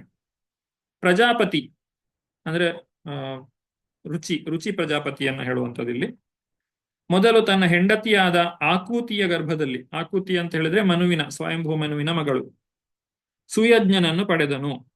ಅನಂತರ ಸುಯಜ್ಞನು ತನ್ನ ಹೆಂಡತಿಯಾದ ದಕ್ಷಿಣ, ಯಜ್ಞ ಮತ್ತೆ ದಕ್ಷಿಣ, ಯಜ್ಞನ ಮಡದಿ ದಕ್ಷಿಣ, ಅವರು ಲಕ್ಷ್ಮೀನಾರಾಯಣರು. ಲಕ್ಷ್ಮೀದೇವಿಯ ಅವತಾರ ದಕ್ಷಿಣ, ನಾರಾಯಣನ ಅವತಾರ ಯಜ್ಞ. ಗರ್ಭದಲ್ಲಿ ಸುಯಮನಿಂದ ಮೊದಲುಗೊಂಡು ದೇವತೆಗಳನ್ನು ಪಡೆದನು. ದೇವತೆಗಳು ಆತನ ಮಕ್ಕಳು. ಸುಯಜ್ಞನು ಇಂದ್ರದೇವನಾಗಿ 3 ಅಂದ್ರೆ ಊರ್ಧ್ವ, ಅಧೋಲೋಕ, ಮಧ್ಯಮ ಲೋಕಗಳಲ್ಲಿದ್ದ ಅತಿ ಹೆಚ್ಚಿನ ಯಾತನೆಗಳನ್ನು ಕಡಿಮೆಗೊಳಿಸಿದ. ಹೀಗೆ ಬ್ರಹ್ಮಾಂಡದ ಯಾತನವನ್ನು ಶಮನಗೊಳಿಸಿದ್ದರಿಂದ ಮನುಕುಲದ ಮಹಾಪಿತೃವಾದ ಸ್ವಯಂಭುವ ಮನು, ಅಂದ್ರೆ ಇಲ್ಲಿ ಅಜ್ಜನಾಗಬೇಕು ಸ್ವಯಂಭುವ ಮನು. ಆದ್ರೆ ಇಲ್ಲಿ ಸ್ವಯಂಭುವ ಮನುವು ತನ್ನ ಮಗಳ ಮಗನನ್ನ ತಾನು ದತ್ತು ಪಡೆದುಕೊಂಡಿದ್ದ. ಸ್ವಯಂಭುವ ಮನುವಿಗೆ ಮೊದಲೇ ಗೊತ್ತಿತ್ತು ಇಲ್ಲಿ ಆಕೂತಿಯ ಗರ್ಭದಲ್ಲಿ ಭಗವಂತನೇ ಅವತಾರವನ್ನು ತಾಳ್ತಾನೆ ಅಂತ ಹೇಳಿ. ಆದ್ರಿಂದ ಯಜ್ಞನನ್ನ ತಾನು ದತ್ತನ್ನ ಪಡೆದಿರುವಂತಹದ್ದು, ಅಂದ್ರೆ ತನ್ನ ಮೊಮ್ಮಗನನ್ನ ಮಗನಾಗಿ ದತ್ತು ಪಡೆದಿರುವಂತಹದ್ದು. ಅಂತಹ ಯಜ್ಞನು ಅಥವಾ ಸುಯಜ್ಞನು ಎಲ್ಲಾ ಬ್ರಹ್ಮಾಂಡದ ಯಾತನೆಯನ್ನ ಶಮನಗೊಳಿಸಿದ್ದರಿಂದಾಗಿ ಅವನನ್ನ ಹರಿ ಅಂತ ಹೇಳಿ ಕರೀತಾರೆ. ಅವನಿಗೆ ಇನ್ನೊಂದು ಹೆಸರು ಹರಿ ಅಂತ ಹೇಳಿ ಇದೆ. ಈತನೇ ಮುಂದಕ್ಕೆ ಸ್ವಯಂಭುವಮನು ನಿವೃತ್ತನಾದ ಮೇಲೆ, ಆತನು ವಾನಪ್ರಸ್ಥಾಶ್ರಮದಲ್ಲಿರ್ಬೇಕಾದ್ರೆ ಅವನ ಮೇಲೆ ರಾಕ್ಷಸರು ಆಕ್ರಮಣವನ್ನ ಮಾಡಿದಾಗ ಆತನು ಭಗವಂತನನ್ನು ಸ್ತುತಿ ಮಾಡ್ತಾನೆ. ಈ ಸ್ವಯಂಭೂಮನ್, ಅದು ಈಶೋಪನಿಷತ್ತಾಗಿ ನಾವು ಹೇಳ್ತೇವೆ. ಈಶೋಪನಿಷತ್ತಿನ ಶ್ಲೋಕಗಳೇ ಅಲ್ಲಿರುವಂತಹದ್ದು. ಆಗ ಈ ಭಗವಂತ ಈ ಸುಯಜ್ಞ ಅಥವಾ ಯಜ್ಞ ಮತ್ತೆ ಅಲ್ಲಿ ಬಂದು ಅವರನ್ನ ರಕ್ಷಣೆ ಮಾಡ್ತಾನೆ. ಇದೆಲ್ಲ ಮುಂದಕ್ಕೆ ನಾವು ತಿಳಿದುಕೊಳ್ಳಿಕ್ಕಿದೆ. ಮುಂದಿನ ಶ್ಲೋಕ ಕಪಿಲ ಮುನಿಗಳ ಒಂದು ಅವತಾರದ ಕುರಿತಾಗಿ ಇಲ್ಲಿ ನಾವು ಚಿತ್ರದಲ್ಲಿ ಕಾಣಬಹುದು.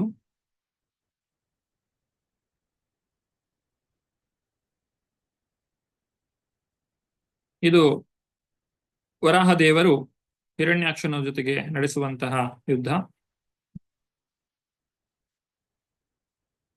ಇದು ಕಪಿಲ ಮುನಿಗಳು.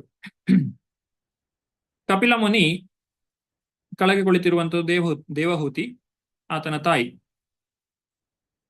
ದೇವಹೂತಿ ಈ ಸ್ವಯಂಭುವ ಮನುವಿನ ಮಗಳು. ಸ್ವಯಂಭುವ ಮನು ಆತನ ಮಗಳನ್ನ, ದೇವಹೂತಿಯನ್ನ ಕರ್ದಮ ಪ್ರಜಾಪತಿಗೆ ವಿವಾಹ ಮಾಡಿ ಕೊಡುವಂಥದ್ದು. ಅವರ ಮಗನಾಗಿ ಭಗವಂತ ಅವತಾರವನ್ನು ತಾಳ್ತಾನೆ, ಕಪಿಲ ಮುನಿಯಾಗಿ. ಆ, ಕಪಿಲ ವಾಸುದೇವ ಅಥವಾ ದೇವಹೂತಿ ಸುತ ಕಪಿಲ. ಯಾಕಂದ್ರೆ ಕಪಿಲ ಅಂತೇಳಿ ಇನ್ನೊಬ್ಬ ವ್ಯಕ್ತಿ, ಆತನು ನಾಸ್ತಿಕ ಕಪಿಲ. ಆತನ ಒಂದು ಏನು ವಿಚಾರಗಳಿವೆ ಅದೆಲ್ಲ ನಾಸ್ತಿಕವಾದಕ್ಕೆ ಸಂಬಂಧಿಸಿದ್ದು, ಅದನ್ನು ನಾವು ಹೇಳುವಂಥದ್ದಲ್ಲ. ಇಲ್ಲಿ ಭಗವಂತನ ಅವತಾರವಾಗಿ ಬಂದಂತಹ ಕಪಿಲ ದೇವ, ಆತನು ಸಾಂಖ್ಯಯೋಗವನ್ನು ಬೋಧಿಸಿದ್ದಾನೆ. ನಾವು ಹಿಂದಿನ ಅಧ್ಯಾಯಗಳಲ್ಲಿ ಏನೆಲ್ಲ ತಿಳ್ಕೊಂಡಿದ್ದೇವೆ, ಆ 24 ಘಟಕಾಂಶಗಳು, ಅವುಗಳನ್ನ ತಿಳಿಸಿಕೊಟ್ಟದ್ದು ಇದೇ ಕಪಿಲ ಮುನಿ. ಹಾಗಾಗಿ ಕಪಿಲ ಸಾಂಖ್ಯ ಅಂತ ಹೇಳಿ ಕರೀತೇವೆ. ಭಗವದ್ಗೀತೆಯ 2ನೇ ಅಧ್ಯಾಯದಲ್ಲಿ ಈ ಜೀವಾತ್ಮನ ಲಕ್ಷಣಗಳು ಮತ್ತು ಇನ್ನೂ ಅನೇಕ ವಿಚಾರಗಳನ್ನ ತಿಳಿಸಿದ್ದಾರೆ. ಮತ್ತು ಭಗವದ್ಗೀತೆಯಲ್ಲಿ ಇನ್ನೂ ಅನೇಕ ಕಡೆಗಳಲ್ಲಿ ಈ ವಿಚಾರಗಳು ಬರ್ತವೆ. ಇದೆಲ್ಲವೂ ಕೂಡ ಕಪಿಲ ಮುನಿಗಳು ತಿಳಿಸಿರುವಂತಹ ಒಂದು ಸಾಂಖ್ಯ. ಇದು 3ನೇ ಸ್ಕಂದದಲ್ಲಿ ವಿವರವಾಗಿ ಬರ್ತದೆ. ಕಪಿಲ ಮುನಿಗಳ ಅವತಾರ ಹೇಗೆ ಆಯಿತು, ಅವರ ಜನ್ಮ, ಮತ್ತೆ ಅವರು ಏನೆಲ್ಲ ದೇವಹೂತಿಗೆ ವಿವರಣೆಯನ್ನು ಕೊಟ್ಟಿದ್ದಾರೆ, ಇದೆಲ್ಲವನ್ನು ಕೂಡ ನಮಗೆ ಭಾಗವತವು ಮತ್ತೆ ತಿಳಿಸಿಕೊಡ್ತದೆ. ಪ್ರಭುಪಾದರು ಇದಕ್ಕೋಸ್ಕರ ಪ್ರತ್ಯೇಕವಾಗಿ ಒಂದು ಪುಸ್ತಕವನ್ನು ಕೂಡ ಬರೆದಿದ್ದಾರೆ. Teachings of lord Kapila, son of Devahuti ಅಂತ ಹೇಳಿ ಒಂದು ಪುಸ್ತಕವೇ ಇದೆ, ಕಪಿಲ ಮುನಿಗಳ ಬೋಧನೆಗಳು ಅಂತ ಹೇಳಿ. ಅದರಲ್ಲಿಯೂ ಕೂಡ ಇದೇ ವಿಚಾರಗಳು ಇರುವಂತಹದ್ದು. ಹೀಗೆ ಕಪಿಲ ಮುನಿಗಳು ಕರ್ದಮ ಮತ್ತೆ ದೇವಹೂತಿಯರ ಮಗನಾಗಿ ಜನಿಸಿ ದೇವಹೂತಿಗೆ ಆತ್ಮ ಸಾಕ್ಷಾತ್ಕಾರದ ವಿದ್ಯೆಯನ್ನ ತಿಳಿಸಿಕೊಡ್ತಾರೆ. ಆ ಒಂದು ಜ್ಞಾನವನ್ನ ತಾಯಿಗೆ ನೀಡಿ ತಾಯಿಯನ್ನ ಆ ಭಗವಂತನ ಧಾಮಕ್ಕೆ ಕಳುಹಿಸಿಕೊಡ್ತಾನೆ ಕಪಿಲ ಮುನಿ. ನಂತರ ಮುಂದಕ್ಕೆ ಬಂದಿರುವಂತಹ ಅವತಾರ ದತ್ತಾತ್ರೇಯ. ಇಲ್ಲಿ ಏನು ದೇವಹೂತಿಗೆ ಅನೇಕ ಜನ ಮಕ್ಕಳಿದ್ರು, ಹೆಣ್ಣು ಮಕ್ಕಳು. ಹೆಣ್ಣು ಮಕ್ಕಳಲ್ಲಿ ಒಬ್ಬಳು ಮಗಳು ಅನಸೂಯ. ಆ ಅನಸೂಯೆಯು ಅತ್ರಿ ಮುನಿಗಳನ್ನ ವಿವಾಹವಾಗ್ತಾಳೆ. ಅತ್ರಿ ಮುನಿಗಳಲ್ಲಿ ಅತ್ರಿ ಮತ್ತು ಅನಸೂಯರ ಮಗನಾಗಿ ಭಗವಂತ ದತ್ತಾತ್ರೇಯನಾಗಿ ಜನ್ಮವನ್ನ ತಾಳುವಂತಹದ್ದು. ಅತ್ರಿ ಮತ್ತೆ ಅನಸೂಯರ ಒಂದು ತಪಸ್ಸು, ಭಗವಂತನೇ ನನಗೆ ಮಗನಾಗಿ ಬರಬೇಕು ಅಂತ ಹೇಳಿದ್ದಕ್ಕೆ ಭಗವಂತ ತನ್ನನ್ನು ತಾನು ಅತ್ರಿ ಮುನಿಗೆ ಕೊಟ್ಟುಕೊಂಡದ್ದು ದತ್ತ ಆತ್ರೇಯ. ಆದ್ರಿಂದ ಭಗವಂತನೇ ಸ್ವತಃ ಅವತಾರವನ್ನು ತಾಳಿದ್ರಿಂದ ಆತನ ತಂದೆಯ ಹೆಸರು ಅತ್ರಿ ಮುನಿ ಆಗಿದ್ದರಿಂದ ಅದೇ ರೀತಿಯಾಗಿ ದತ್ತಾತ್ರೇಯ ಅಂತ ಹೇಳಿ ನಾವು ಹೆಸರನ್ನ ಇಲ್ಲಿ ನೋಡ್ತೇವೆ. ಆ ಭಗವಂತನ ಹೆಸರು ದತ್ತಾತ್ರೇಯ ಅಂತ ಹೇಳಿ ಹೇಳಿದ್ದಾರೆ. ಅದು 4ನೆಯ ಶ್ಲೋಕದಲ್ಲಿ ನಾವು ಇಲ್ಲಿ ಕಾಣಬಹುದು. ಅತ್ರಿ ಮಹರ್ಷಿಗಳು ಸಂತಾನಕ್ಕಾಗಿ ಪ್ರಾರ್ಥಿಸಿದರು. ಭಗವಂತನು ಅವರ ಬಗೆಗೆ ಸುಪ್ರೀತನಾಗಿ ಅತ್ರಿಗಳಿಗೆ ಮಗನಾಗಿ ದತ್ತಾತ್ರೇಯನಾಗಿ ಅವತರಿಸುತ್ತೇನೆಂದು ಮಾತು ಕೊಟ್ಟನು. ಭಗವಂತನ ಪಾದಕಮಲಗಳ ಅನುಗ್ರಹದಿಂದ ಅನೇಕ ಯದುಗಳು, ಹೈಹಯರು ಮೊದಲಾದವರು ಎಷ್ಟು ಪವಿತ್ರರಾದರೆಂದರೆ ಅವರು ಐಹಿಕ ಮತ್ತು ಆಧ್ಯಾತ್ಮಿಕ ಆಶೀರ್ವಾದವನ್ನು ಪಡೆದವರಾದರು. ಜಗತ್ತನ್ನು ಉದ್ಧಾರ ಮಾಡಲಿಕ್ಕೋಸ್ಕರನೇ ಭಗವಂತನ ಅವತಾರವನ್ನ ತಾಳುವಂತಹದ್ದು. ನಂತರ 5ನೆಯ ಅವತಾರವಾಗಿ ಭಗವಂತನು ಚತುಷ್ಕುಮಾರರಾಗಿ ಅವತಾರವನ್ನ ತಾಳುವಂಥದ್ದು. ಇದು ಶಕ್ತ್ಯಾವೇಶ ಅವತಾರ. ಚತುಷ್ಕುಮಾರರು ಜ್ಞಾನ ಬೋಧೆಯನ್ನ ಮಾಡಿದ್ದಾರೆ, ಜ್ಞಾನವನ್ನ ನೀಡಿರುವಂತಹದ್ದು. ಇವರು ಸೃಷ್ಟಿಯ ಆದಿಕಾಲದಲ್ಲಿ ಹುಟ್ಟಿರುವಂಥದ್ದು. ಅಂದ್ರೆ ಬ್ರಹ್ಮದೇವ ಮೊದಲು ಸೃಷ್ಟಿ ಮಾಡಿದ್ದು ಚತುಷ್ಕುಮಾರರನ್ನ. ಆದ್ರೆ ಅವರು ಬ್ರಹ್ಮದೇವನ ಒಂದು ಆಜ್ಞೆ ಇತ್ತು, ನೀವು ಪ್ರಜಾಭಿವೃದ್ಧಿ ಮಾಡಬೇಕು, ನೀವು ವಿವಾಹವಾಗಿ ಮಕ್ಕಳನ್ನ ಪಡೆಯಬೇಕು ಅಂತೇಳಿ. ಆದ್ರೆ ಆ ಒಂದು ಆಜ್ಞೆಯನ್ನ ಅವರು ಒಪ್ಪಿಕೊಳ್ಳುವುದಿಲ್ಲ. ಹಾಗಾಗಿ ಬ್ರಹ್ಮದೇವರಿಗೆ ಸಿಟ್ಟು ಬರ್ತದೆ. ಆದ್ರೆ ಇವರು ತೆಗೆದುಕೊಂಡಂತಹ ಮಾರ್ಗ ಉತ್ತಮವಾದದ್ದು. ಅವರು ತಾವು ಯಾವಾಗಲೂ ಬಾಲ್ಯದ ಒಂದು ಸಣ್ಣ ಹುಡುಗರ ಹಾಗೆಯೇ ಕಾಣುವಂತೆ ಇರ್ತಾರೆ. ಅವರು ಇಡೀ ಸೃಷ್ಟಿಯಲ್ಲಿ ಇರುವವರಲ್ಲಿ ಅತ್ಯಂತ ವಯಸ್ಸಾದವರು. ಅಂದ್ರೆ ರುದ್ರನಿಗಿಂತಲೂ ಹಿಂದೆ ಹುಟ್ಟಿದವರು ಈ ಚತುಷ್ಕುಮಾರರು. ಆದ್ರೂ ಸಣ್ಣ ಮಕ್ಕಳ ಹಾಗೆಯೇ ಅವರು ಇರುವಂತಹದ್ದು. ಇವರು ಏನು ಮಾಡಿದ್ರು, ಈ ಆಧ್ಯಾತ್ಮ ವಿಜ್ಞಾನ ಏನಿದೆ ಆ ಜ್ಞಾನ, ಅದನ್ನ ಎಲ್ಲರಿಗೂ ಕೂಡ ಸರಿಯಾಗಿ ತಿಳಿಸಿಕೊಟ್ಟದ್ದು. ಅಂದ್ರೆ ಹಿಂದಿನ ಕಲ್ಪದಲ್ಲಿ ಆಧ್ಯಾತ್ಮ ವಿಜ್ಞಾನ ಏನು ಇತ್ತು ಅದು ನಶಿಸಿ ಹೋಗಿತ್ತು. ಪ್ರತಿಯೊಂದು ಕಲ್ಪದಲ್ಲಿಯೂ ಮತ್ತೆ ಮತ್ತೆ ಅದನ್ನ ತಿಳಿಸಬೇಕಾಗ್ತದೆ. ಹಾಗೆ ಭಗವಂತ 4ನೇ ಅಧ್ಯಾಯದಲ್ಲಿ ಹೇಳಿದ ಹಾಗೆ ಈ ಜ್ಞಾನವು ಕಾಲಕ್ರಮೇಣ ನಷ್ಟವಾಗುತ್ತದೆ. ಗುರು ಶಿಷ್ಯ ಪರಂಪರೆಯೂ ಕೂಡ ಅದು ಕ್ಷಯವಾದಾಗ, ಕ್ಷೀಣವಾದಾಗ ಮತ್ತೆ ಭಗವಂತ ಅವತಾರವನ್ನು ತಾಳ್ತಾನೆ ಅಥವಾ ಆಚಾರ್ಯರನ್ನ ಕಳುಹಿಸಿ ಆ ಜ್ಞಾನವನ್ನ ಮತ್ತೆ ಜನರಿಗೆ ತಿಳಿಸಿಕೊಡ್ತಾನೆ. ಹೀಗೆ ಈ ಒಂದು ಕಾರ್ಯವನ್ನ ಮಾಡಿದ್ದು ಈ ಚತುಷ್ಕುಮಾರರು. ಚತುಷ್ಕುಮಾರರ ನಂತರ ನರನಾರಾಯಣರ ಅವತಾರ. ನರನಾರಾಯಣರ ಅವತಾರವನ್ನ 6 ಮತ್ತು 7 ಎರಡು ಶ್ಲೋಕಗಳಲ್ಲಿ ತಿಳಿಸಿಕೊಡ್ತಾರೆ. ಯಾರು ವ್ರತ ಮತ್ತು ತಪಸ್ಸಿನ ಸ್ವಂತ ಮಾರ್ಗವನ್ನು ಪ್ರದರ್ಶಿಸುವ ಸಲುವಾಗಿ ಅವನು ದಕ್ಷನ ಮಗಳು ಧರ್ಮನ ಪತ್ನಿಯೂ ಆದ ಮೂರ್ತಿಯ ಗರ್ಭದಲ್ಲಿ ನಾರಾಯಣ ಮತ್ತು ನರ ಎಂಬ ರೂಪದಲ್ಲಿ ಯಮಳರಾಗಿ ಜನ್ಮ ತಾಳಿದನು. ಅಪ್ಸರೆಯರು ಮನ್ಮಥನ ಸಂಗಾತಿಗಳು ಅವನ ವ್ರತಭಂಗ ಮಾಡಲು ಪ್ರಯತ್ನಿಸಿದರಾದರೂ ಅದರಲ್ಲಿ ಅವರು ಯಶಸ್ವಿಯಾಗಲಿಲ್ಲ. ಏಕೆಂದರೆ ದೇವೋತ್ತಮ ಪರಮಪುರುಷನಿಂದ ಅವರಂತಹ ಅನೇಕ ಸುಂದರಿಯರು ಹೊರಹೊಮ್ಮುತ್ತಿರುವುದನ್ನು ಅವರು ಕಣ್ಣಾರೆ ಕಂಡಿದ್ದರು. ಇದು ನರನಾರಾಯಣ ಅಂತ ಹೇಳಿದ್ರೆ ಕೃಷ್ಣಾರ್ಜುನರು. ಕೃಷ್ಣ ಅರ್ಜುನ ಏನು ನಾವು ಭಗವದ್ಗೀತೆಯಲ್ಲಿ ಕಾಣ್ತೇವೆ, ಅವರೇ ಇಲ್ಲಿ ಹಿಂದೆ ನರನಾರಾಯಣರಾಗಿ ಜನ್ಮವನ್ನ ಎತ್ತಿರುವಂತಹದ್ದು. ಈ ಚಿತ್ರದಲ್ಲಿ, ಮೊದಲನೇ ಚಿತ್ರದಲ್ಲಿ ನೀವು ಮಾರ್ಕಾಂಡೇಯ ಋಷಿಗಳನ್ನ ಕಾಣ್ತಿದ್ದೀರಾ. ನರನಾರಾಯಣ ಋಷಿಗಳಿಗೆ ಅವರು ಪ್ರಣಾಮವನ್ನು ಸಲ್ಲಿಸ್ತಾ ಇದ್ದಾರೆ. ಅದು ಮುಂದಕ್ಕೆ ಕತೆ ಬರ್ತದೆ. ನರನಾರಾಯಣರು ಯಾತಕ್ಕೋಸ್ಕರ ಜನ್ಮವನ್ನು ತಾಳಿದ್ರು? ಸಾಮಾನ್ಯವಾಗಿ ಭಗವಂತ ಅವತಾರವನ್ನು ತಾಳಿದಾಗ ಆತನು ಈ ರಾಜರ ಕುಟುಂಬದಲ್ಲಿ ಹುಟ್ಟಿ ಬರುವುದನ್ನು ನಾವು ಕಾಣ್ಬೋದು. ರಾಮ ಇರ್ಬೋದು, ಕೃಷ್ಣ ಇರ್ಬೋದು, ಅಥವಾ ಅನೇಕ ಅವ ಒಂದು ಚಟುವಟಿಕೆಗಳನ್ನ, ಲೀಲೆಗಳನ್ನ ಅವನು ತೋರಿಸ್ತಾನೆ. ಆದ್ರೆ ಈ ನರನಾರಾಯಣ ಋಷಿಗಳು ತುಂಬಾ ವಿಶೇಷವಾದದ್ದು. ಇಲ್ಲಿ ಅವರು ವ್ರತ ಮತ್ತು ತಪಸ್ಸಿನ ಮಾರ್ಗವನ್ನ, ತಪಸ್ಸು ಮಾಡುವುದು ಹೇಗೆ ಅನ್ನುವುದನ್ನ ತಾವೇ ಸ್ವತಃ ಮಾಡಿ ತೋರಿಸಿದ್ದಾರೆ. ಹೇಗೆ ಚೈತನ್ಯ ಮಹಾಪ್ರಭುಗಳು ಬಂದು ನಮಗೆ ಭಕ್ತಿ ಮಾಡುವುದು ಹೇಗೆ ಅನ್ನುವುದನ್ನು ತಿಳಿಸಿಕೊಟ್ಟಿದ್ದಾರೋ, ಹಾಗೆ ಈ ನರನಾರಾಯಣರು ಬಹಳ ಕಠಿಣವಾದಂತಹ ತಪಸ್ಸನ್ನ ಮಾಡಿದ್ದಾರೆ, ಆಚರಿಸಿದ್ದಾರೆ. ಅವರು ತಾಯಿಯ ಹೆಸರು ಮೂರ್ತಿ. ಮೂರ್ತಿ ಅಂದ್ರೆ ಅವರು ದಕ್ಷನ ಮಗಳಾಗಿದ್ದಾಳೆ ಹಾಗೂ ಧರ್ಮನ ಪತ್ನಿ. ಈ ನರನಾರಾಯಣರು ತುಂಬಾ ತಪಸ್ಸನ್ನ ಮಾಡ್ತಾ ಇದ್ದಾಗ ಅಲ್ಲಿ ಇಂದ್ರದೇವನಿಗೆ ಸಮಸ್ಯೆ ಆಗ್ತದೆ. ಇದು ನಾವು ಚರಿತ್ರೆಯಲ್ಲಿ ಬಹಳಷ್ಟು ನೋಡಿದ್ದೇವೆ. ಯಾವಾಗ ಯಾರು ತುಂಬಾ ಗಂಭೀರವಾಗಿ ಯಾವುದಾದ್ರೂ ಒಂದು ವ್ರತ ತಪಸ್ಸಿನಲ್ಲಿ ತೊಡಗಿಕೊಳ್ತಾರೋ ಅವರನ್ನ ಕಂಡಾಗ ದೇವತೆಗಳಿಗೆ ಸ್ವಲ್ಪ ಭಯ ಶುರುವಾಗ್ತದೆ. ಎಲ್ಲಿ ನನ್ನ ಇಂದ್ರ ಪದವಿಯನ್ನು ಇವನು ಎತ್ತುಕೊಂಡು ಹೋಗ್ತಾನೋ ಅಂತ ಹೇಳಿ. ಪೃಥು ಮಹಾರಾಜನನ್ನ 100 ಯಜ್ಞ ಮಾಡದೇ ಇರುವ ಹಾಗೆ ತಪ್ಪಿಸ್ಲಿಕ್ಕೆ ಇಂದ್ರದೇವ ಹೇಗೆಲ್ಲ ಪ್ರಯತ್ನವನ್ನ ಮಾಡಿದ್ದಾನೆ, ಏನೆಲ್ಲಾ ಕಷ್ಟಗಳನ್ನ ಪಟ್ಟಿದ್ದಾನೆ, ಅದನ್ನ ನಾವು ಮುಂದಕ್ಕೆ ನೋಡ್ತೇವೆ. ಇಂದ್ರದೇವನಿಗೂ ಕೂಡ ತನ್ನ ಒಂದು ಏನು ಅಧಿಕಾರ ಇದೆ ಅದನ್ನ ಉಳಿಸಿಕೊಳ್ಳಬೇಕು ಅನ್ನುವಂತಹ ಒಂದು ಆಸೆ ಅದು ಯಾವಾಗಲೂ ಅವನಲ್ಲಿ ಇರ್ತದೆ. ಹಾಗೆ ಅದಕ್ಕೋಸ್ಕರ ಅವನು ಮಾಡುವಂತಹ ಒಂದು ಸಾಮಾನ್ಯವಾದಂತಹ ಉಪಾಯ ಎಲ್ಲರಿಗೂ ಗೊತ್ತಿರುವಂತಹದ್ದು ಏನು ಅಂತ ಹೇಳಿದ್ರೆ, ದೇವಲೋಕದಲ್ಲಿರುವಂತಹ ಅಪ್ಸರೆಯರನ್ನ ಕಳಿಸಿಬಿಡುವುದು. ಹೋಗಿ ನೀವು ಅಲ್ಲಿ ನರನಾರಾಯಣರು ತಪಸ್ಸು ಮಾಡ್ತಾ ಇದ್ದಾರೆ, ಅವರ ಸುತ್ತ ಕುಣಿದಾಡಿ ಅವರ ಒಂದು ಏನು ತಪಸ್ಸನ್ನ ಭಂಗ ಮಾಡಿ ಅವರ ಏಕಾಗ್ರತೆಯನ್ನು ನಷ್ಟ ಮಾಡಿ ಅಂತ ಹೇಳಿ ಕಾಮದೇವನ ಜೊತೆಗೆ ಅವರನ್ನು ಕಳಿಸಿಕೊಡ್ತಾರೆ. ಕಾಮದೇವನು ಏನು ಮಾಡ್ತಾನೆ, ತನ್ನ ಪುಷ್ಪಬಾಣವನ್ನ ಬಿಟ್ಟು ಆತ ಒಂದು ಏನು ತಪಸ್ಸು ಮಾಡ್ತಾ ಇರ್ತಾರೆ ಋಷಿಗಳು, ಅವರ ವೃತವನ್ನ ಭಂಗ ಮಾಡ್ಲಿಕ್ಕೆ ನೋಡ್ತಾರೆ. ಅನೇಕ ಋಷಿಗಳು, ಎಷ್ಟೋ ದೊಡ್ಡ ದೊಡ್ಡ ತಪಸ್ವಿಗಳೇ ತಮ್ಮ ಒಂದು ವೃತವನ್ನ ಕಳೆದುಕೊಳ್ತಾರೆ ಇಂತಹ ಒಂದು ಪ್ರಯತ್ನದಿಂದಾಗಿ. ಆದ್ರೆ ನರನಾರಾಯಣ ಋಷಿಗಳ ವಿಷಯದಲ್ಲಿ ಹಾಗೆ ಆಗ್ಲಿಲ್ಲ. ಇಲ್ಲಿ ಒಂದು ವಿಚಾರ ಹೇಳ್ತಾರೆ, ಯಾರು ಸಿಹಿ ತಿನಿಸನ್ನ ತಯಾರು ಮಾಡ್ತಾರೋ ಅವರಿಗೆ ಆ ಸಿಹಿ ತಿನಿಸಿನ ಮೇಲೆ ಯಾವುದೇ ಆಸಕ್ತಿ ಇರುವುದಿಲ್ಲ ಅಂತೇಳಿ. ಅವರಿಗೆ ಅದರ ವಿಚಾರ ಗೊತ್ತಿರ್ತದೆ. ಹಾಗೆ ಭಗವಂತನಿಂದಲೇ ಎಲ್ಲವೂ ಕೂಡ ಸೃಷ್ಟಿಯಾಗಿರುವಂತಹದ್ದು. ಆದ್ರಿಂದ ಆ ಒಂದು ತನ್ನ ಸೃಷ್ಟಿಗೆ ಭಗವಂತ ಆಕರ್ಷಿತನಾಗುವುದಿಲ್ಲ, ಅದರಲ್ಲೂ ಭೌತಿಕವಾದಂತಹ ವಿಚಾರಗಳಿಗೆ. ಹಾಗೆ ಭಗವಂತ ಏನು ಮಾಡ್ತಾನೆ, ಇಂದ್ರನು ಇಷ್ಟೊಂದು ಅಪ್ಸರೆಯರನ್ನ ಕಳಿಸಿದ್ದಾನೆ, ಆಗ ಭಗವಂತನು ತಾನು ಅಪ್ಸರೆಯರನ್ನ ಸೃಷ್ಟಿ ಮಾಡ್ತಾನೆ. ನೀವು ಇಲ್ಲಿ ಚಿತ್ರದಲ್ಲಿ ಕಾಣಬಹುದು, 2ನೇ ಚಿತ್ರದಲ್ಲಿ ಕೆಳಗಡೆ ಎಲ್ಲ ಅಪ್ಸರೆಯರು ನಿಂತು ನೋಡ್ತಾ ಇದ್ದಾರೆ, ನಾಚಿಕೆಯಿಂದ ನೋಡ್ತಾ ಇದ್ದಾರೆ. ಮೇಲಿಂದ ಆಕಾಶದಲ್ಲಿ ಅನೇಕ ಅಪ್ಸರೆಯರು ಕುಣಿತಾ ಇದ್ದಾರೆ, ಅಥವಾ ಅವರು ಆ ಭಗವಂತನ ಆ ಒಂದು ದಿವ್ಯ ಪ್ರಭೆಯಿಂದ ಸೃಷ್ಟಿಗೊಂಡಿದ್ದಾರೆ. ಆ ಒಂದು ಅಪ್ಸರೆಯರ ಆ ಒಂದು ಸೌಂದರ್ಯವನ್ನ ನೋಡಿ ಈ ಇಂದ್ರನು ಕಳಿಸಿರುವಂತಹ ಅಪ್ಸರೆಯರು ನಾಚಿಕೊಳ್ತಾರೆ, ಅವರ ಮುಂದೆ ಇವರ ಸೌಂದರ್ಯ ಏನೂ ಇಲ್ಲ ಅಂತೇಳಿ.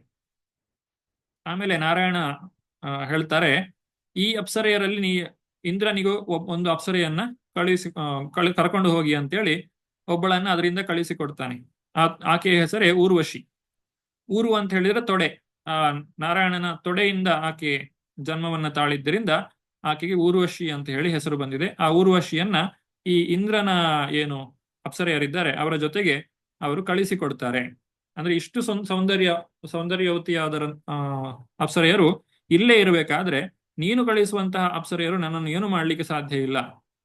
ಆ ಭಗವಂತನ ಆ ಒಂದು ಲೀಲೆಯನ್ನ ಇಲ್ಲಿ ನಾವು ಕಾಣಬಹುದು. ಒಬ್ಬ ತಪಸ್ವಿ ಯಾವ ರೀತಿಯಾಗಿ ಇರಬೇಕು ಅನ್ನುವುದನ್ನ ಭಗವಂತ ಒಂದು ಉತ್ತಮವಾದಂತಹ ಉದಾಹರಣೆಯ ಜೊತೆಗೆ ನಮಗೆ ತಿಳಿಸಿಕೊಟ್ಟಂತಹ ಒಂದು ಅವತಾರ ಇದು ನರನಾರಾಯಣ ಅವತಾರವಾಗಿದೆ. 8ನೆಯ ಶ್ಲೋಕದಲ್ಲಿ ನಾವು ಕಾಣುತ್ತೇವೆ ಪೃಶ್ನಿಗರ್ಭನ ಅವತಾರ. ಪೃಶ್ನಿಗರ್ಭ ಯಾರು? ಈ ಪೃಶ್ನಿ ಮತ್ತೆ ಸುತಪ ಅನ್ನುವಂತಹ ದಂಪತಿಗಳು. ಭಗವಂತನು ಅವರ ಗರ್ಭದಲ್ಲಿ ಪೃಶ್ನಿಗರ್ಭನಾಗಿ ಅವತಾರವನ್ನ ತಾಳುವಂತಹದ್ದು. ಅವರೇ ಮುಂದಕ್ಕೆ ದೇವಕಿ ವಸುದೇವರ ಹೊಟ್ಟೆಯಲ್ಲಿ ಅವರ ಮಗನಾಗಿ ಶ್ರೀಕೃಷ್ಣನು ಅವತಾರವನ್ನು ಕಾಳುವಂಥದ್ದು, ಅಥವಾ ಅದಿತಿಯಲ್ಲಿ ಅದಿತಿ ಮತ್ತೆ ಕಶ್ಯಪರಲ್ಲಿ ವಾಮನ ದೇವನಾಗಿ ಅವತಾರವನ್ನ ತಾಳುವಂತಹದ್ದು. ಇಲ್ಲಿ ಈ ಒಂದು ಪೃಶ್ನಿಗರ್ಭ ಈತನು ಧ್ರುವ ಮಹಾರಾಜನಿಗೆ ಅನುಗ್ರಹವನ್ನ ಮಾಡಿದ್ದು. ಧ್ರುವ ಮಹಾರಾಜನಿಗೆ ಅನುಗ್ರಹ ಮಾಡಿದಂತಹ ರೂಪ ಅದು ಆ ಪೃಶ್ನಿಗರ್ಭ ರೂಪ. 8ನೆಯ ಶ್ಲೋಕದಲ್ಲಿ ಹೇಳ್ತಾರೆ, ರಾಜನ ಇನ್ನೊಬ್ಬ ಹೆಂಡತಿಯು ಅವನ ಎದುರೇ ಆಡಿದ ಹರಿತವಾದ ಮಾತುಗಳಿಂದ ಅವಮಾನಿತನಾಗಿ ರಾಜಕುಮಾರ ಧ್ರುವನು ಇನ್ನೂ ಚಿಕ್ಕವನಾಗಿದ್ದರೂ ಕಾಡಿನಲ್ಲಿ ತೀವ್ರವಾದ ತಪಸ್ಸನ್ನು ಆಚರಿಸಿದನು. ಭಗವಂತನು ಅವನ ಪ್ರಾರ್ಥನೆಯಿಂದ ಸುಪ್ರೀತನಾಗಿ ಅವನಿಗೆ ಧ್ರುವಲೋಕವನ್ನು ಅನುಗ್ರಹಿಸಿದನು. ಊರ್ಧ್ವಲೋಕ ಮತ್ತು ಅಧೋಲೋಕದ ಅಧೋಲೋಕದ ಮಹರ್ಷಿಗಳಿಂದ ಈ ಲೋಕವು ಪೂಜೆಗೊಳ್ಳುತ್ತಿದೆ.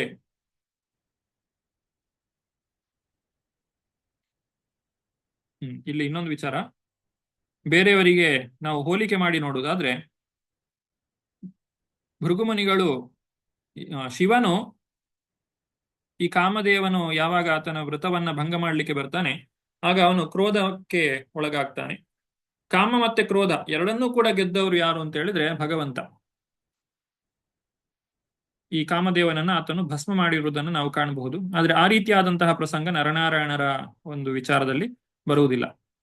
ಹಾಗೆ ಇಲ್ಲಿ ಭೃಗುಮುನಿಗಳು ಮೊದಲು ತ್ರಿಮೂರ್ತಿಗಳನ್ನ ಪರೀಕ್ಷೆ ಮಾಡಬೇಕು ಅಂತ ಹೇಳಿ ಹೋದಾಗ ಮೊದಲು ಬ್ರಹ್ಮದೇವರನ್ನ ಪರೀಕ್ಷೆ ಮಾಡಲಿಕ್ಕೆ ಅವರಿಗೆ ಸ್ವಲ್ಪ ಗೌರವ ಕೊಡ್ಲಿಲ್ಲ ಅಷ್ಟೇ. ಅದಕ್ಕೆ ಬ್ರಹ್ಮದೇವರು ಸಿಟ್ಟುಕೊಳ್ತಾರೆ. ಹಾಗೆ ಶಿವನಲ್ಲಿ ಅವರು ಸ್ವಲ್ಪ ಬೈದು ಮಾತನಾಡ್ತಾರೆ.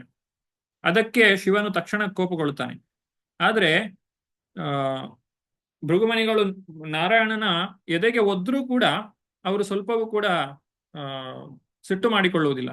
ಅಂದ್ರೆ ಇಲ್ಲಿ ಒಂದು ಕಾರ್ಯದ ಮುಖಾಂತರ, ಮೊದಲು ಒಂದು ಮನಸ್ಸಿನಲ್ಲಿ ಮಾಡಿದಂತಹ ಅಪರಾಧ, ಇನ್ನೊಂದು ಮಾತಿನಲ್ಲಿ ಮಾಡಿದಂತಹ ಅಪರಾಧ, ಇಲ್ಲಿ ಕಾರ್ಯದಲ್ಲೇ ಮಾಡಿದಂತಹ ಅಪರಾಧದಿಂದಲೂ ಭಗವಂತನು ಸಿಟ್ಟುಗೊಳ್ಳುವುದಿಲ್ಲ. ಬದಲಾಗಿ ಆ ಭೃಗುಮುನಿಗಳನ್ನ ಆದರದಿಂದ ಅವರು ಬರಮಾಡಿಕೊಳ್ಳುತ್ತಾರೆ. ಇದು ಆ ಭಗವಂತನ ಒಂದು ಮಹಿಮೆಯಾಗಿದೆ. ಇಲ್ಲಿ ಚಿತ್ರದಲ್ಲಿ ಕಾಣ್ತೇವೆ. ಈ ಒಂದು ಶ್ಲೋಕದಲ್ಲಿ 8ನೇ ಶ್ಲೋಕದಲ್ಲಿ ನಾವು ಬಹಳ ಸಂಕ್ಷಿಪ್ತವಾಗಿ ಈ ಕಥೆಯನ್ನ ಇಲ್ಲಿ ಹೇಳಿದ್ದಾರೆ. ಇದು ಮುಂದಕ್ಕೆ ವಿವರವಾಗಿ ತಿಳಿದುಕೊಳ್ಳುತ್ತೇವೆ. ಉತ್ತಾನಪಾದ ಅನ್ನುವಂತಹ ರಾಜ, ಅವನಿಗೆ ಇಬ್ಬರು ಹೆಂಡಂದಿರು, ಸುರುಚಿ ಮತ್ತೆ ಸುನೀತಿ ಅಂತೇಳಿ. ಸುರುಚಿಯ ಮಗ ಉತ್ತಮ, ಸುನೀತಿಯ ಮಗ ಧ್ರುವ. ಆದ್ರೆ ರಾಜನಿಗೆ ಸುರುಚಿಯ ಮೇಲೆ ಬಹಳ ಆಸಕ್ತಿ, ಸುನೀತಿಯನ್ನ ಕಂಡ್ರೆ ಆತನು ಸ್ವಲ್ಪ ತಿರಸ್ಕಾರ. ಹೀಗೆ ನಾವು ಸಾಮಾನ್ಯವಾಗಿ ಇದನ್ನು ಹೇಳ್ತಾರೆ, ನಾವು ಉತ್ತಮವಾದಂತಹ ಮಾರ್ಗವನ್ನ ಅನುಸರಿಸುವುದಿಲ್ಲ. ಜೀವನದಲ್ಲಿ ಯಾವುದು ನಮಗೆ ಇಷ್ಟವಾಗ್ತದೋ ಆ ಮಾರ್ಗದಲ್ಲಿ ಚಲಿಸ್ತೇವೆ. ಇಂದ್ರಿಯ ಭೋಗ ಏನಿದೆಯೋ ಅದನ್ನ ತುಂಬಾ ಇಷ್ಟಪಡ್ತೇವೆ. ತಪಸ್ಸಿನ ಮಾರ್ಗವನ್ನು ನಾವು ಅನುಸರಿಸುವುದಿಲ್ಲ.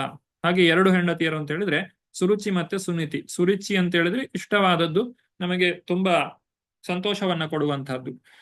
ಸುನೀತಿ ಅಂತ ಹೇಳಿದ್ರೆ ನಮ್ಮನ್ನ ಉತ್ತಮ ಗತಿಗೆ ಕರೆದುಕೊಂಡು ಹೋಗುವಂತಹದ್ದು. ನಾವು ಹೇಗೆ ಈ ಸುರುಚಿಯ ಮಾರ್ಗಕ್ಕೆ ಒಂದು ಆಕರ್ಷಿತರಾಗ್ತೇವೋ ಹಾಗೆ ಉತ್ತಾನಪಾದನು ಕೂಡ ಸುರುಚಿ ಹೇಳಿದ್ದ ಮಾತನ್ನೇ ಕೇಳುವುದು. ಹಾಗಾಗಿ ಆಕೆಯ ಮಗನಾದಂತಹ ಉತ್ತಮನನ್ನ ತನ್ನ ತೊಡೆಯ ಮೇಲೆ ಕುಳ್ಳಿರಿಸಿದ್ದಾನೆ. ಧ್ರುವನು ಕೂಡ ತನ್ನ ತಂದೆಯ ಮಡಿಲಿನಲ್ಲಿ ಕುಳಿತುಕೊಳ್ಬೇಕು ಅಂತ ಬಂದಾಗ ಉತ್ತಾನಪಾದ ಬಿಡುವುದಿಲ್ಲ, ಅಥವಾ ಸುರುಚಿ ಆಕೆ ತಡೀತಾಳೆ. ಆಗ ಉತ್ತಾನಪಾದ ಏನು ಹೇಳುವುದಿಲ್ಲ. ಸುರುಚಿ ಏನು ಹೇಳ್ತಾಳೆ ಅಂತ ಹೇಳಿದ್ರೆ, ನೀನೇನಾದ್ರೂ ನಿನ್ನ ತಂದೆಯ ತೊಡೆಯಲ್ಲಿ ಕುಳಿತುಕೊಳ್ಬೇಕು ಅಂತಾದ್ರೆ ನನ್ನ ಗರ್ಭದಿಂದ ಹುಟ್ಟಿ ಬರಬೇಕು, ಹಾಗೆ ಹೇಳಿ ಕಳುಹಿಸ್ತಾಳೆ. ಹೋಗಿ ದೇವರ ಹತ್ರ ಪ್ರಾರ್ಥನೆ ಮಾಡ್ಕೊ ಅಂತ ಹೇಳಿ. ಆತನು ಸಿಟ್ಟಿನಿಂದ ತನ್ನ ತಾಯಿಯಾದಂತಹ ಸುನೀತಿಯಲ್ಲಿ ಬಂದು ಕೇಳಿದಾಗ ಸುನೀತಿ ಹೇಳ್ತಾಳೆ, ದೇವರ ಹತ್ರ ನೀನು ಪ್ರಾರ್ಥನೆ ಮಾಡಬೇಕು ಅಂತ ಹೇಳಿದ್ರೆ ದೇವರೆಲ್ಲಿರ್ತಾನೆ? ತುಂಬಾ ಮುಗ್ಧ ಮಗು ತಾಯಿ ಹತ್ರ ಕೇಳ್ತಾನೆ.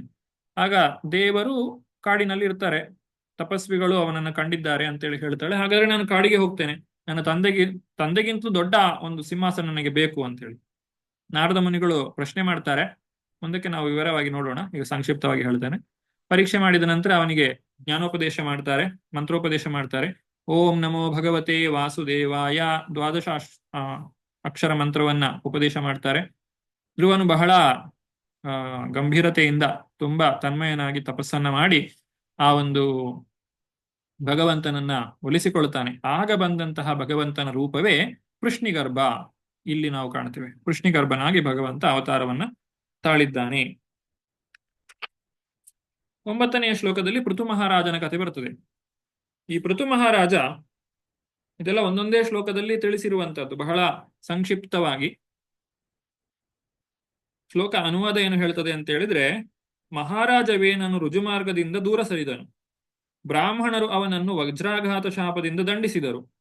ಇದರಿಂದ ರಾಜವೇನನು ತನ್ನೆಲ್ಲ ಒಳ್ಳೆಯ ಕಾರ್ಯಗಳೊಂದಿಗೆ ಮತ್ತು ಸಂಪತ್ತಿನೊಂದಿಗೆ ದಗ್ಧನಾದನು ಮತ್ತು ನರಕದ ಹಾದಿಯಲ್ಲಿದ್ದನು.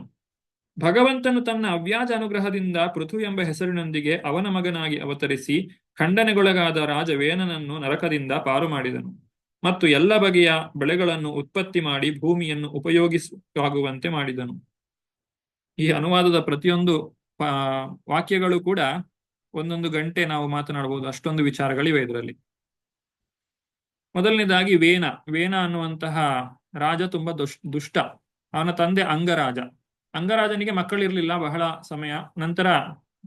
ಸಮಯದ ನಂತರ ಒಂದು ಮಗು ಹುಟ್ಟುತ್ತಾನೆ. ಆದ್ರೆ ಅವನು ಮಹಾದುಷ್ಟ. ಸಣ್ಣ ಮಗುವಾಗಿದ್ದಾಗಲೇ ತನ್ನ ಜೊತೆಗಾರರೊಂದಿಗೆ ಆಟ ಆಡ್ತಿದ್ದಾಗ ಮಕ್ಕಳನ್ನೇ ಸಾಯಿಸಿ ಬಿಡ್ತಿದ್ದ, ಅವರನ್ನ ಎತ್ತಿ ಬಾವಿಗೆ ಬಿಸಾಡುವುದು, ಹೀಗೆ ತುಂಬಾ ದುಷ್ಟ. ಅವನ ದುಷ್ಟ ಕಾರ್ಯಗಳನ್ನ ನಿಗ್ರಹಿಸಲಿಕ್ಕೆ ಸಾಧ್ಯವಾಗದೆ ಅಂಗರಾಜ ದೇಶ ಬಿಟ್ಟು ಹೊರಟು ಹೋಗ್ತಾನೆ. ರಾಜ ದೇಶದಲ್ಲಿ ಇಲ್ಲ ಅಂತ ಆದಾಗ ಕಳ್ಳಕಾಕರ ಕಾಟ ತುಂಬಾ ಜಾಸ್ತಿ ಆಗ್ತದೆ. ಅಲ್ಲಿದ್ದಂತಹ ಋಷಿಮುನಿಗಳೆಲ್ಲ ಸೇರಿ ವೇನನನ್ನೇ ರಾಜನನ್ನಾಗಿ ಮಾಡ್ತಾರೆ. ಅಂದ್ರೆ ದುಷ್ಟನಾದ್ರೂ ಪರವಾಗಿಲ್ಲ, ಒಬ್ಬ ರಾಜ ಅಂತ ಇರ್ಲಿ, ಇಲ್ಲ ಅಂತ ಹೇಳಿದ್ರೆ ದೇಶ ನಡೆಸುವುದು ತುಂಬಾ ಕಷ್ಟ ಇದೆ ಅಂತ ಹೇಳಿ. ಆದ್ರೆ ವೇನ ಏನು ಮಾಡಿದ, ತಾನು ರಾಜನಾದ ಮೇಲೆ ಎಲ್ಲಾ ಯಜ್ಞ ಯಾಗಗಳನ್ನ ನಿಲ್ಲಿಸಿಬಿಟ್ಟ. ಯಾರು ಯಜ್ಞ ಮಾಡುವ ಹಾಗಿಲ್ಲ, ನಾನೇ ದೇವರು, ನೀವು ಯಾರು ಅಂದ್ರೆ ಈಗಿನ ಆಧುನಿಕ ಕಾಲದಲ್ಲಿ ಹೇಗೆ ನಡೀತಾ ಇದೆ ಹಾಗೆ ದೇವಸ್ಥಾನಗಳಲ್ಲಿ ಗಂಟೆ ಬಾರಿಸುವ ಹಾಗಿಲ್ಲ, ಅರ್ಚನೆ ಮಾಡುವ ಹಾಗಿಲ್ಲ, ನನಗೆ ಎಲ್ಲವೂ ಕೂಡ ಸಲ್ಲಬೇಕು, ಹಿರಣ್ಯಕಶಿಪು ಮಾಡಿದ ಹಾಗೆ. ಆಗ ಋಷಿಮುನಿಗಳು ಬರೇ ಹೂಂಕಾರದಿಂದ ಅವನನ್ನು ಸಾಯಿಸಿ ಬಿಡ್ತಾರೆ. ಇಲ್ಲಿ ಹೇಳ್ತಾರೆ, ವಜ್ರಾಘಾತದ ಶಾಪದಿಂದ ದಂಡಿಸಿದರು.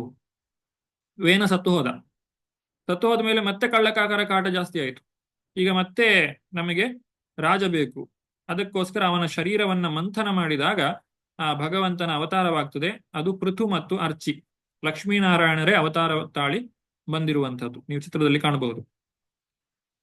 ಹಾಗೆ ಆತನು ತನ್ನ ತಂದೆಯಾದಂತಹ ವೇನ ಅವನು ಮಾಡಬಾರದೆಲ್ಲ ಮಾಡಿದ್ದಾನೆ, ಆದ್ರೂ ಕೂಡ ಅವನನ್ನ ನರಕದಿಂದ ಪಾರು ಮಾಡಿದ್ದಾನೆ. ಈಗ ಭೂಮಿಯ ಸ್ಥಿತಿ ಏನಾಗಿದೆ? ಭೂಮಿಯಲ್ಲಿ ಎಲ್ಲ ಅಧರ್ಮವು ನೆಲೆಸಿ ಹೋಗಿದೆ. ಅದನ್ನ ಮತ್ತೆ ಸರಿ ಮಾಡಬೇಕು.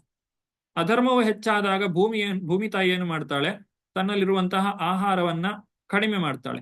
ಜನರಿಗೆ ಆಹಾರ ಸಿಗುವುದಿಲ್ಲ. ಆಗ ಆ ರೀತಿಯಾಗಿ ಆದರೂ ಇವರ ತಾಪ ಕಡಿಮೆ ಆಗ್ಲಿ ಅಂತೇಳಿ. ಹಾಗೆ ಭೂಮಿಯು ಉತ್ಪತ್ತಿಯನ್ನ ಮಾಡ್ತಾ ಇರಲಿಲ್ಲ. ಪೃಥು ಮಹಾರಾಜ ನೋಡ್ತಾನೆ, ಪ್ರಜೆಗಳೆಲ್ಲ ಬಳಲ್ತಾ ಇದ್ದಾರೆ. ಹಾಗೆ ಆ ಭೂಮಿಯನ್ನ ಪೃಥು ಮಹಾರಾಜ ದಂಡಿಸ್ತಾನೆ. ಯಾಕೆ ನೀನು ಪ್ರಜೆಗಳಿಗೆ ಆಹಾರವನ್ನು ಕೊಡ್ತಾ ಇಲ್ಲ ಅಂತೇಳಿ. ಆಗ ಭೂಮಿಯು ಎಲ್ಲ ವಿಚಾರಗಳನ್ನ ತಿಳಿಸಿದ ಮೇಲೆ, ಅದೆಲ್ಲವನ್ನು ಕೂಡ ಪೃಥು ಮಹಾರಾಜ ಸರಿ ಮಾಡಿದ ಮೇಲೆ ಭೂಮಿ ಮತ್ತೆ ಯಥೇಚ್ಛವಾಗಿ ಎಲ್ಲ ಉತ್ಪಾದನೆಗಳನ್ನು ಕೊಡುತ್ತದೆ. ಹಾಗಾಗಿ ಭೂಮಿಯನ್ನ ಪೃಥ್ವಿ ಅಂತ ಹೇಳಿ ಕರೀತೇವೆ. ಪೃಥು ಮಹಾರಾಜನ ಮಗಳು ಅಂತ ಹೇಳ್ಬೋದು ಪೃಥ್ವಿ. ಆ ಪೃಥು ಮಹಾರಾಜನಿಂದ ಪೋಷಿಸಲ್ಪಟ್ಟದ್ದು ಅಂತ ಹೇಳಿ. ಇದೆಲ್ಲವನ್ನು ಕೂಡ ನಾವು ಮುಂದಕ್ಕೆ ವಿವರವಾಗಿ ತಿಳ್ಕೊಳ್ಳೋಣ. ಇನ್ನು 10ನೇ ಶ್ಲೋಕದಲ್ಲಿ ಋಷಭದೇವನ ಅವತಾರವನ್ನ ತಿಳಿಸ್ತಾ ಇದ್ದಾರೆ. ಋಷಭದೇವ ಅಂತ ಹೇಳಿದ್ರೆ ಭರತ ಮಹಾರಾಜನ ತಂದೆ. ಮುಂದಿನ ಆ ಒಂದು ಜಿಂಕೆಯಾಗಿ ಹುಟ್ಟಿದ್ದು, ನಂತರ ಜಡಭರತನಾಗಿ ಬಂದದ್ದು ಆ ಒಂದು ಭರತ, ಅವನ ತಂದೆಯೇ ಋಷಭದೇವ. ಋಷಭದೇವನ ತಂದೆ ನಾಭಿ, ಆತನ ತಾಯಿ ಸುದೇವಿ. ಇವರ ಮಗನಾಗಿ ಭಗವಂತ ಋಷಭದೇವನಾಗಿ ಹುಟ್ಟಿದ್ದಾನೆ. ಅವನು ಜಡಯೋಗವನ್ನ ಆಚರಿಸ್ತಾನೆ. ನಾಭಿರಾಜನ ಹೆಂಡತಿಯಲ್ಲಿ ಭಗವಂತನು ನಾಭಿರಾಜನ ಹೆಂಡತಿ ಸುದೇವಿಯ ಮಗನಾಗಿ ಋಷಭದೇವ ಎಂಬ ಹೆಸರಿನೊಂದಿಗೆ ಜನಿಸಿದನು. ಅವನು ಮನಸ್ಸಿನ ಸಮತೋಲನಕ್ಕಾಗಿ ಜಡಯೋಗವನ್ನು ಆಚರಿಸಿದನು. ಈ ಅವಸ್ಥೆಯು ಕೂಡ ಮುಕ್ತಿಯ ಅತ್ಯುನ್ನತ ಪರಿಪೂರ್ಣ ಸನ್ನಿವೇಶವೆಂದು ಅಂಗೀಕೃತವಾಗಿದೆ. ಇದರಲ್ಲಿ ವ್ಯಕ್ತಿಯು ಆತ್ಮನಲ್ಲಿ ನೆಲೆಸಿರುತ್ತಾನೆ ಮತ್ತು ಸಂಪೂರ್ಣ ತೃಪ್ತಿಯನ್ನು ಹೊಂದಿರುತ್ತಾನೆ. ಈ ಜಡಯೋಗ ಕಲಿಯುಗಕ್ಕೆ ಹೇಳಿದ್ದಲ್ಲ. ಜಡಯೋಗದಲ್ಲಿ ವ್ಯಕ್ತಿ ಸಂಪೂರ್ಣವಾಗಿ ಕಾರ್ಯಗಳನ್ನ ಮಾಡುವುದು ನಿಲ್ಲಿಸಿಬಿಡ್ತಾನೆ. ಪ್ರಪಂಚದ ಏನು ವ್ಯವಹಾರಗಳಿವೆ ಅದು ಯಾವುದನ್ನು ಕೂಡ ಆತನು ಮಾಡುವುದಿಲ್ಲ. ಅದನ್ನ ಜಡಯೋಗ ಅಂತ ಹೇಳಿ ಕರೀತಾರೆ. ಇದರ ಮೂಲ ಉದ್ದೇಶ ಏನು? ಇಂದ್ರಿಯಗಳನ್ನೆಲ್ಲ ನಿಗ್ರಹ ಮಾಡುವಂಥದ್ದು. ಈ ಸ್ವಯಂ ಪೀಡಾ ವಿಧಾನಗಳು ಅಂತ ಹೇಳ್ತಾರೆ. ತಮ್ಮ ತಲೆ ಕೂದಲನ್ನ ಮುಂಡನ ಮಾಡದೆ, ಯಾವುದೇ ಉಪಕರಣವಿಲ್ಲದೆ ತಾವೇ ಅದನ್ನ ಕಿತ್ತುಕೊಂಡು ತೆಗೆಯುವಂಥದ್ದು. ಈ ರೀತಿಯಾಗಿ ಇರುವಂತಹದ್ದು ಇದು ಜಡ ಯೋಗ ಅಂತ ಹೇಳಿ ಕರೆಸಿಕೊಳ್ತಾರೆ. ಈತನು ರಾಜನಾಗಿರ್ತಾನೆ. ಅವನಿಗೆ ಅನೇಕ ಜನ ಮಕ್ಕಳಿರ್ತಾರೆ. ಅವರ ಮಕ್ಕಳು ತುಂಬಾ ಉತ್ತಮರಾದಂತಹ ಮಕ್ಕಳು. ಅವರಿಗೆಲ್ಲ ಇಲ್ಲಿ ಒಂದು ಬೋಧನೆಯನ್ನ ಮಾಡುವುದನ್ನು ನಾವಿಲ್ಲಿ ಕಾಣಬಹುದು. ಅವರ ಮಕ್ಕಳ ವಿಚಾರವಾಗಿ ನಾವು ಮುಂದಕ್ಕೆ ತಿಳಿದುಕೊಳ್ಳಲಿಕ್ಕಿದ್ದೇವೆ. ತನ್ನ ಒಂದು ಕೊನೆಯ ಸಂದರ್ಭದಲ್ಲಿ, ಅಂದ್ರೆ ಆ ಒಂದು ವಾನಪ್ರಸ್ಥಾಶ್ರಮದಲ್ಲಿ ಅವರು ಏನು ಮಾಡ್ತಾರೆ, ಭಿಕ್ಷೆಯನ್ನ ಬೇಡ್ತಾರೆ. ಈ ರಾಜ ಉಡುಗೆಯನ್ನೆಲ್ಲ ಬಿಟ್ಟು ತಮ್ಮ ಶತ್ರುಗಳ ದೇಶದಲ್ಲಿಯೂ ಕೂಡ ಹೋಗಿ ಭಿಕ್ಷೆಯನ್ನ ಬೇಡ್ತಾ ಇದ್ದಾರೆ. ಯಾರನ್ನು ಮಿತ್ರರು ಶತ್ರುಗಳು ಅಂತ ಹೇಳಿ ವ್ಯತ್ಯಾಸವನ್ನ ಕಾಣುವುದಿಲ್ಲ. ಈ ರೀತಿಯಾಗಿ ಅವರ ಒಂದು ವ್ಯವಹಾರ ಇರ್ತದೆ. ಇದನ್ನು ನಾವು ಯಾರು ಅನುಕರಣೆ ಮಾಡಲಿಕ್ಕೆ ಹೋಗಬಾರದು. ಇವರ ತಾಯಿಯ ಹೆಸರನ್ನ ಸುದೇವಿ ಅಂತ ಹೇಳ್ತೇವೆ ಅಥವಾ ಮೇರುದೇವಿ ಅಂತಾನು ಹೇಳ್ತಾರೆ. ಎರಡು ಕೂಡ ಹೆಸರು ಸರಿಯಾಗಿರುವಂತಹದ್ದು. ಹೀಗೆ ಈ ಒಂದು ವೈರಾಗ್ಯದ ಪರಾಕಾಷ್ಠೆಯನ್ನ ಬೋಧಿಸಿರುವಂತಹದ್ದು ಋಷಭದೇವ. ನಂತರ 11ನೆಯ ಶ್ಲೋಕದಲ್ಲಿ ಹಯಗ್ರೀವ ಅವತಾರದ ಕುರಿತಾಗಿ ತಿಳಿಸಿಕೊಡ್ತಾ ಇದ್ದಾರೆ. ಹಯಗ್ರೀವ ಬ್ರಹ್ಮನು ಮಾಡಿದ ಯಜ್ಞದಲ್ಲಿ ಭಗವಂತನು ಹಯಗ್ರೀವ ಅವತಾರವನ್ನೆತ್ತಿದನು. ಅವನು ಯಜ್ಞಮೂರ್ತಿಯಾಗಿದ್ದಾನೆ. ಅವನ ದೇಹವು ಬಂಗಾರ ಬಣ್ಣದ್ದು. ಅವನು ವೇದಮೂರ್ತಿಯೂ ಕೂಡ ಹೌದು. ಅವನು ಎಲ್ಲ ದೇವತೆಗಳ ಪರಮಾತ್ಮ. ಉಸಿರಾಡಿದಾಗ ಅವನ ನಾಸಿಕದಿಂದ ವೇದ ಮಂತ್ರಗಳ ಸುನಾದವು ಹೊರಹೊಮ್ಮುತ್ತಿತ್ತು. ಈ ಅವತಾರದ ಬಗ್ಗೆ ಹೆಚ್ಚಾಗಿ ನಾವು ಕಾಣುವುದಿಲ್ಲ. ಹಯಗ್ರೀವ ಅವತಾರದ ಬಗ್ಗೆ ಕೆಲವೊಂದು ಕಡೆಗಳಲ್ಲಿ ಮಾತ್ರ ಇದರ ಉಲ್ಲೇಖ ನಾವು ಕಾಣಬಹುದು. ಚಿತ್ರದಲ್ಲಿ ನೋಡಬಹುದು. ಬ್ರಹ್ಮದೇವ ಆ ಹಯಗ್ರೀವನ ಒಂದು ಅನುಗ್ರಹಕ್ಕೆ ಪಾತ್ರರಾಗಿರುವಂತಹದ್ದು, ಸ್ತುತಿ ಮಾಡುವಂತಹದ್ದು. ದೇವತೆಗಳನ್ನು ತೃಪ್ತಿಗೊಳಿಸುವ ಸಲುವಾಗಿ ಕಾಮ್ಯಕರ್ಮಿಗಳು ಯಜ್ಞಯಾಗಾದಿಗಳನ್ನು ಆಚರಿಸುತ್ತಾರೆ. ಸಾಮಾನ್ಯವಾಗಿ ವೇದ ಮಂತ್ರಗಳು ಅವುಗಳಿಗಾಗಿ ಉದ್ದಿಷ್ಟವಾಗಿದೆ. ಆದರೆ ಭಗವಂತನು ಯಜ್ಞಮೂರ್ತಿಯು ವೇದಮಂತ್ರ ಮೂರ್ತಿಯೂ ಆಗಿದ್ದಾನೆ. ಹಾಗಾಗಿ ಭಗವಂತನ ನೇರ ಭಕ್ತರಾದವರು ಪ್ರತ್ಯೇಕ ಪ್ರಯತ್ನವಿಲ್ಲದೆ ಯಜ್ಞಗಳ ಉದ್ದೇಶವನ್ನು ಈಡೇರಿಸುತ್ತಾನೆ ಮತ್ತು ದೇವತೆಗಳನ್ನು ಸುಪ್ರೀತಗೊಳಿಸುತ್ತಾನೆ. ಪ್ರಭುಪಾದರು ಭಾವಾರ್ಥದಲ್ಲಿ ಬರೆಯುವಂಥದ್ದು, ಭಕ್ತರು ಯಾವುದೇ ಯಜ್ಞವನ್ನ ಮಾಡದೇ ಇರಬಹುದು, ದೇವತೆಗಳನ್ನು ಸುಪ್ರೀತಗೊಳಿಸದೇ ಇರಬಹುದು. ಆದರೂ ಕಾಮ್ಯಕರ್ಮಿಗಳಿಗಿಂತ ಮತ್ತು ವಿವಿಧ ದೇವತೆಗಳ ಉಪಾಸಕರಿಗಿಂತ ಉನ್ನತ ಮಟ್ಟದಲ್ಲಿದ್ದಾರೆ. ಅಂದ್ರೆ ಇಲ್ಲಿ ಭಾಗವತ ಬೇರೆ ಬೇರೆ ವಿಚಾರಗಳನ್ನು ಹೇಳಿದಾಗ ನಾವು ಗೊಂದಲಕ್ಕೆ ಈಡಾಗಬಾರದು. ನಮಗೆ ಗೊತ್ತಿರಬೇಕು ಪ್ರಭುಪಾದರು ಏನು ದಾರಿಯನ್ನು ನಮಗೆ ಹೇಳಿಕೊಟ್ಟಿದ್ದಾರೆ ಅಂತ ಹೇಳಿ.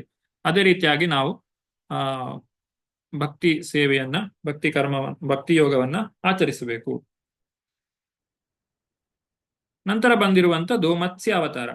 ಆಗ್ಲೇ ಮನ್ವಂತರಗಳ ಕುರಿತಾಗಿ ಹೇಳಿದಾಗ ಆ ಒಂದು ಚಾಕ್ಷುಷ ಮನ್ವಂತರದ ಕೊನೆಗೆ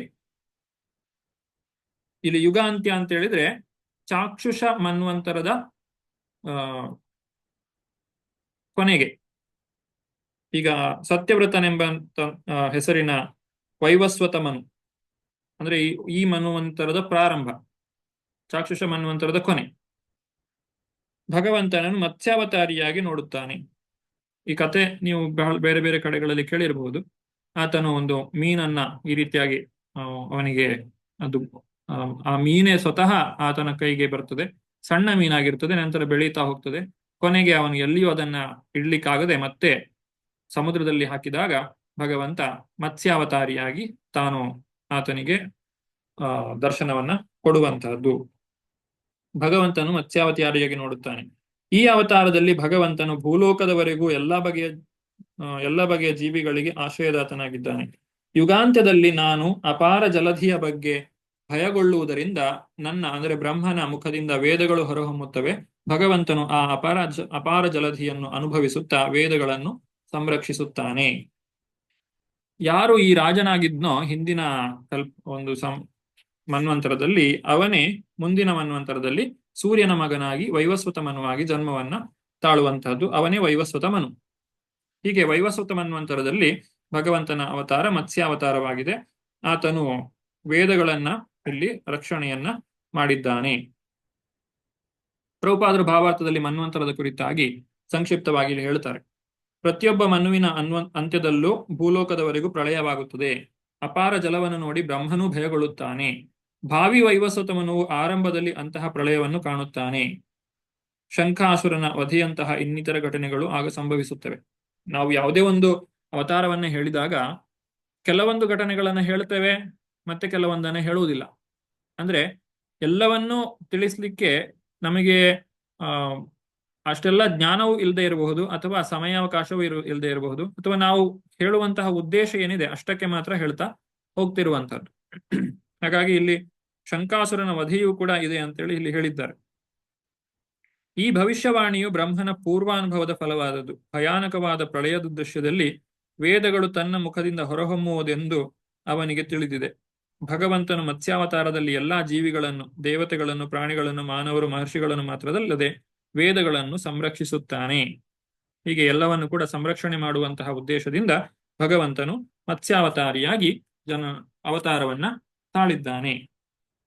ನಂತರ ಭಗವಂತ ಕೂರ್ಮ, ನರಸಿಂಹ, ಹರಿ, ವಾಮನದೇವ, ಹಂಸಾವತಾರ, ಮನ್ವಂತರಾವತಾರ, ಧನ್ವಂತರಿ, ಆಮೇಲೆ ಪರಶುರಾಮ, ರಾಮಚಂದ್ರ, ಶ್ರೀಕೃಷ್ಣ, ಆಮೇಲೆ ವ್ಯಾಸದೇವರು, ಬುದ್ಧ, ಕಲ್ಕಿ, ಇನ್ನು ಅನೇಕ ಗುಣಾವತಾರಗಳು ಇತ್ಯಾದಿಯಾಗಿ ಅನೇಕ ಅವತಾರಗಳ ಕುರಿತಾಗಿ ನಾವು ಮುಂದಕ್ಕೆ ತಿಳಿದುಕೊಳ್ಳೋಣ. ಇಲ್ಲಿಗೆ ಇವತ್ತಿನ ತರಗತಿಗೆ ನಾನು ವಿರಾಮವನ್ನ ಕೊಡ್ತಾ ಇದ್ದೇನೆ. ಮುಂದಿನ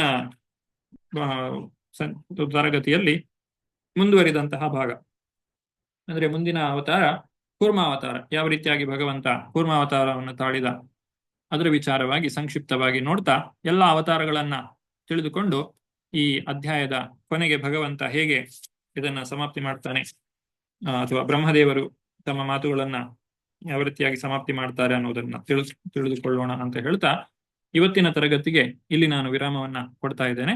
ಧನ್ಯವಾದಗಳು. ಹರೇ ಕೃಷ್ಣ.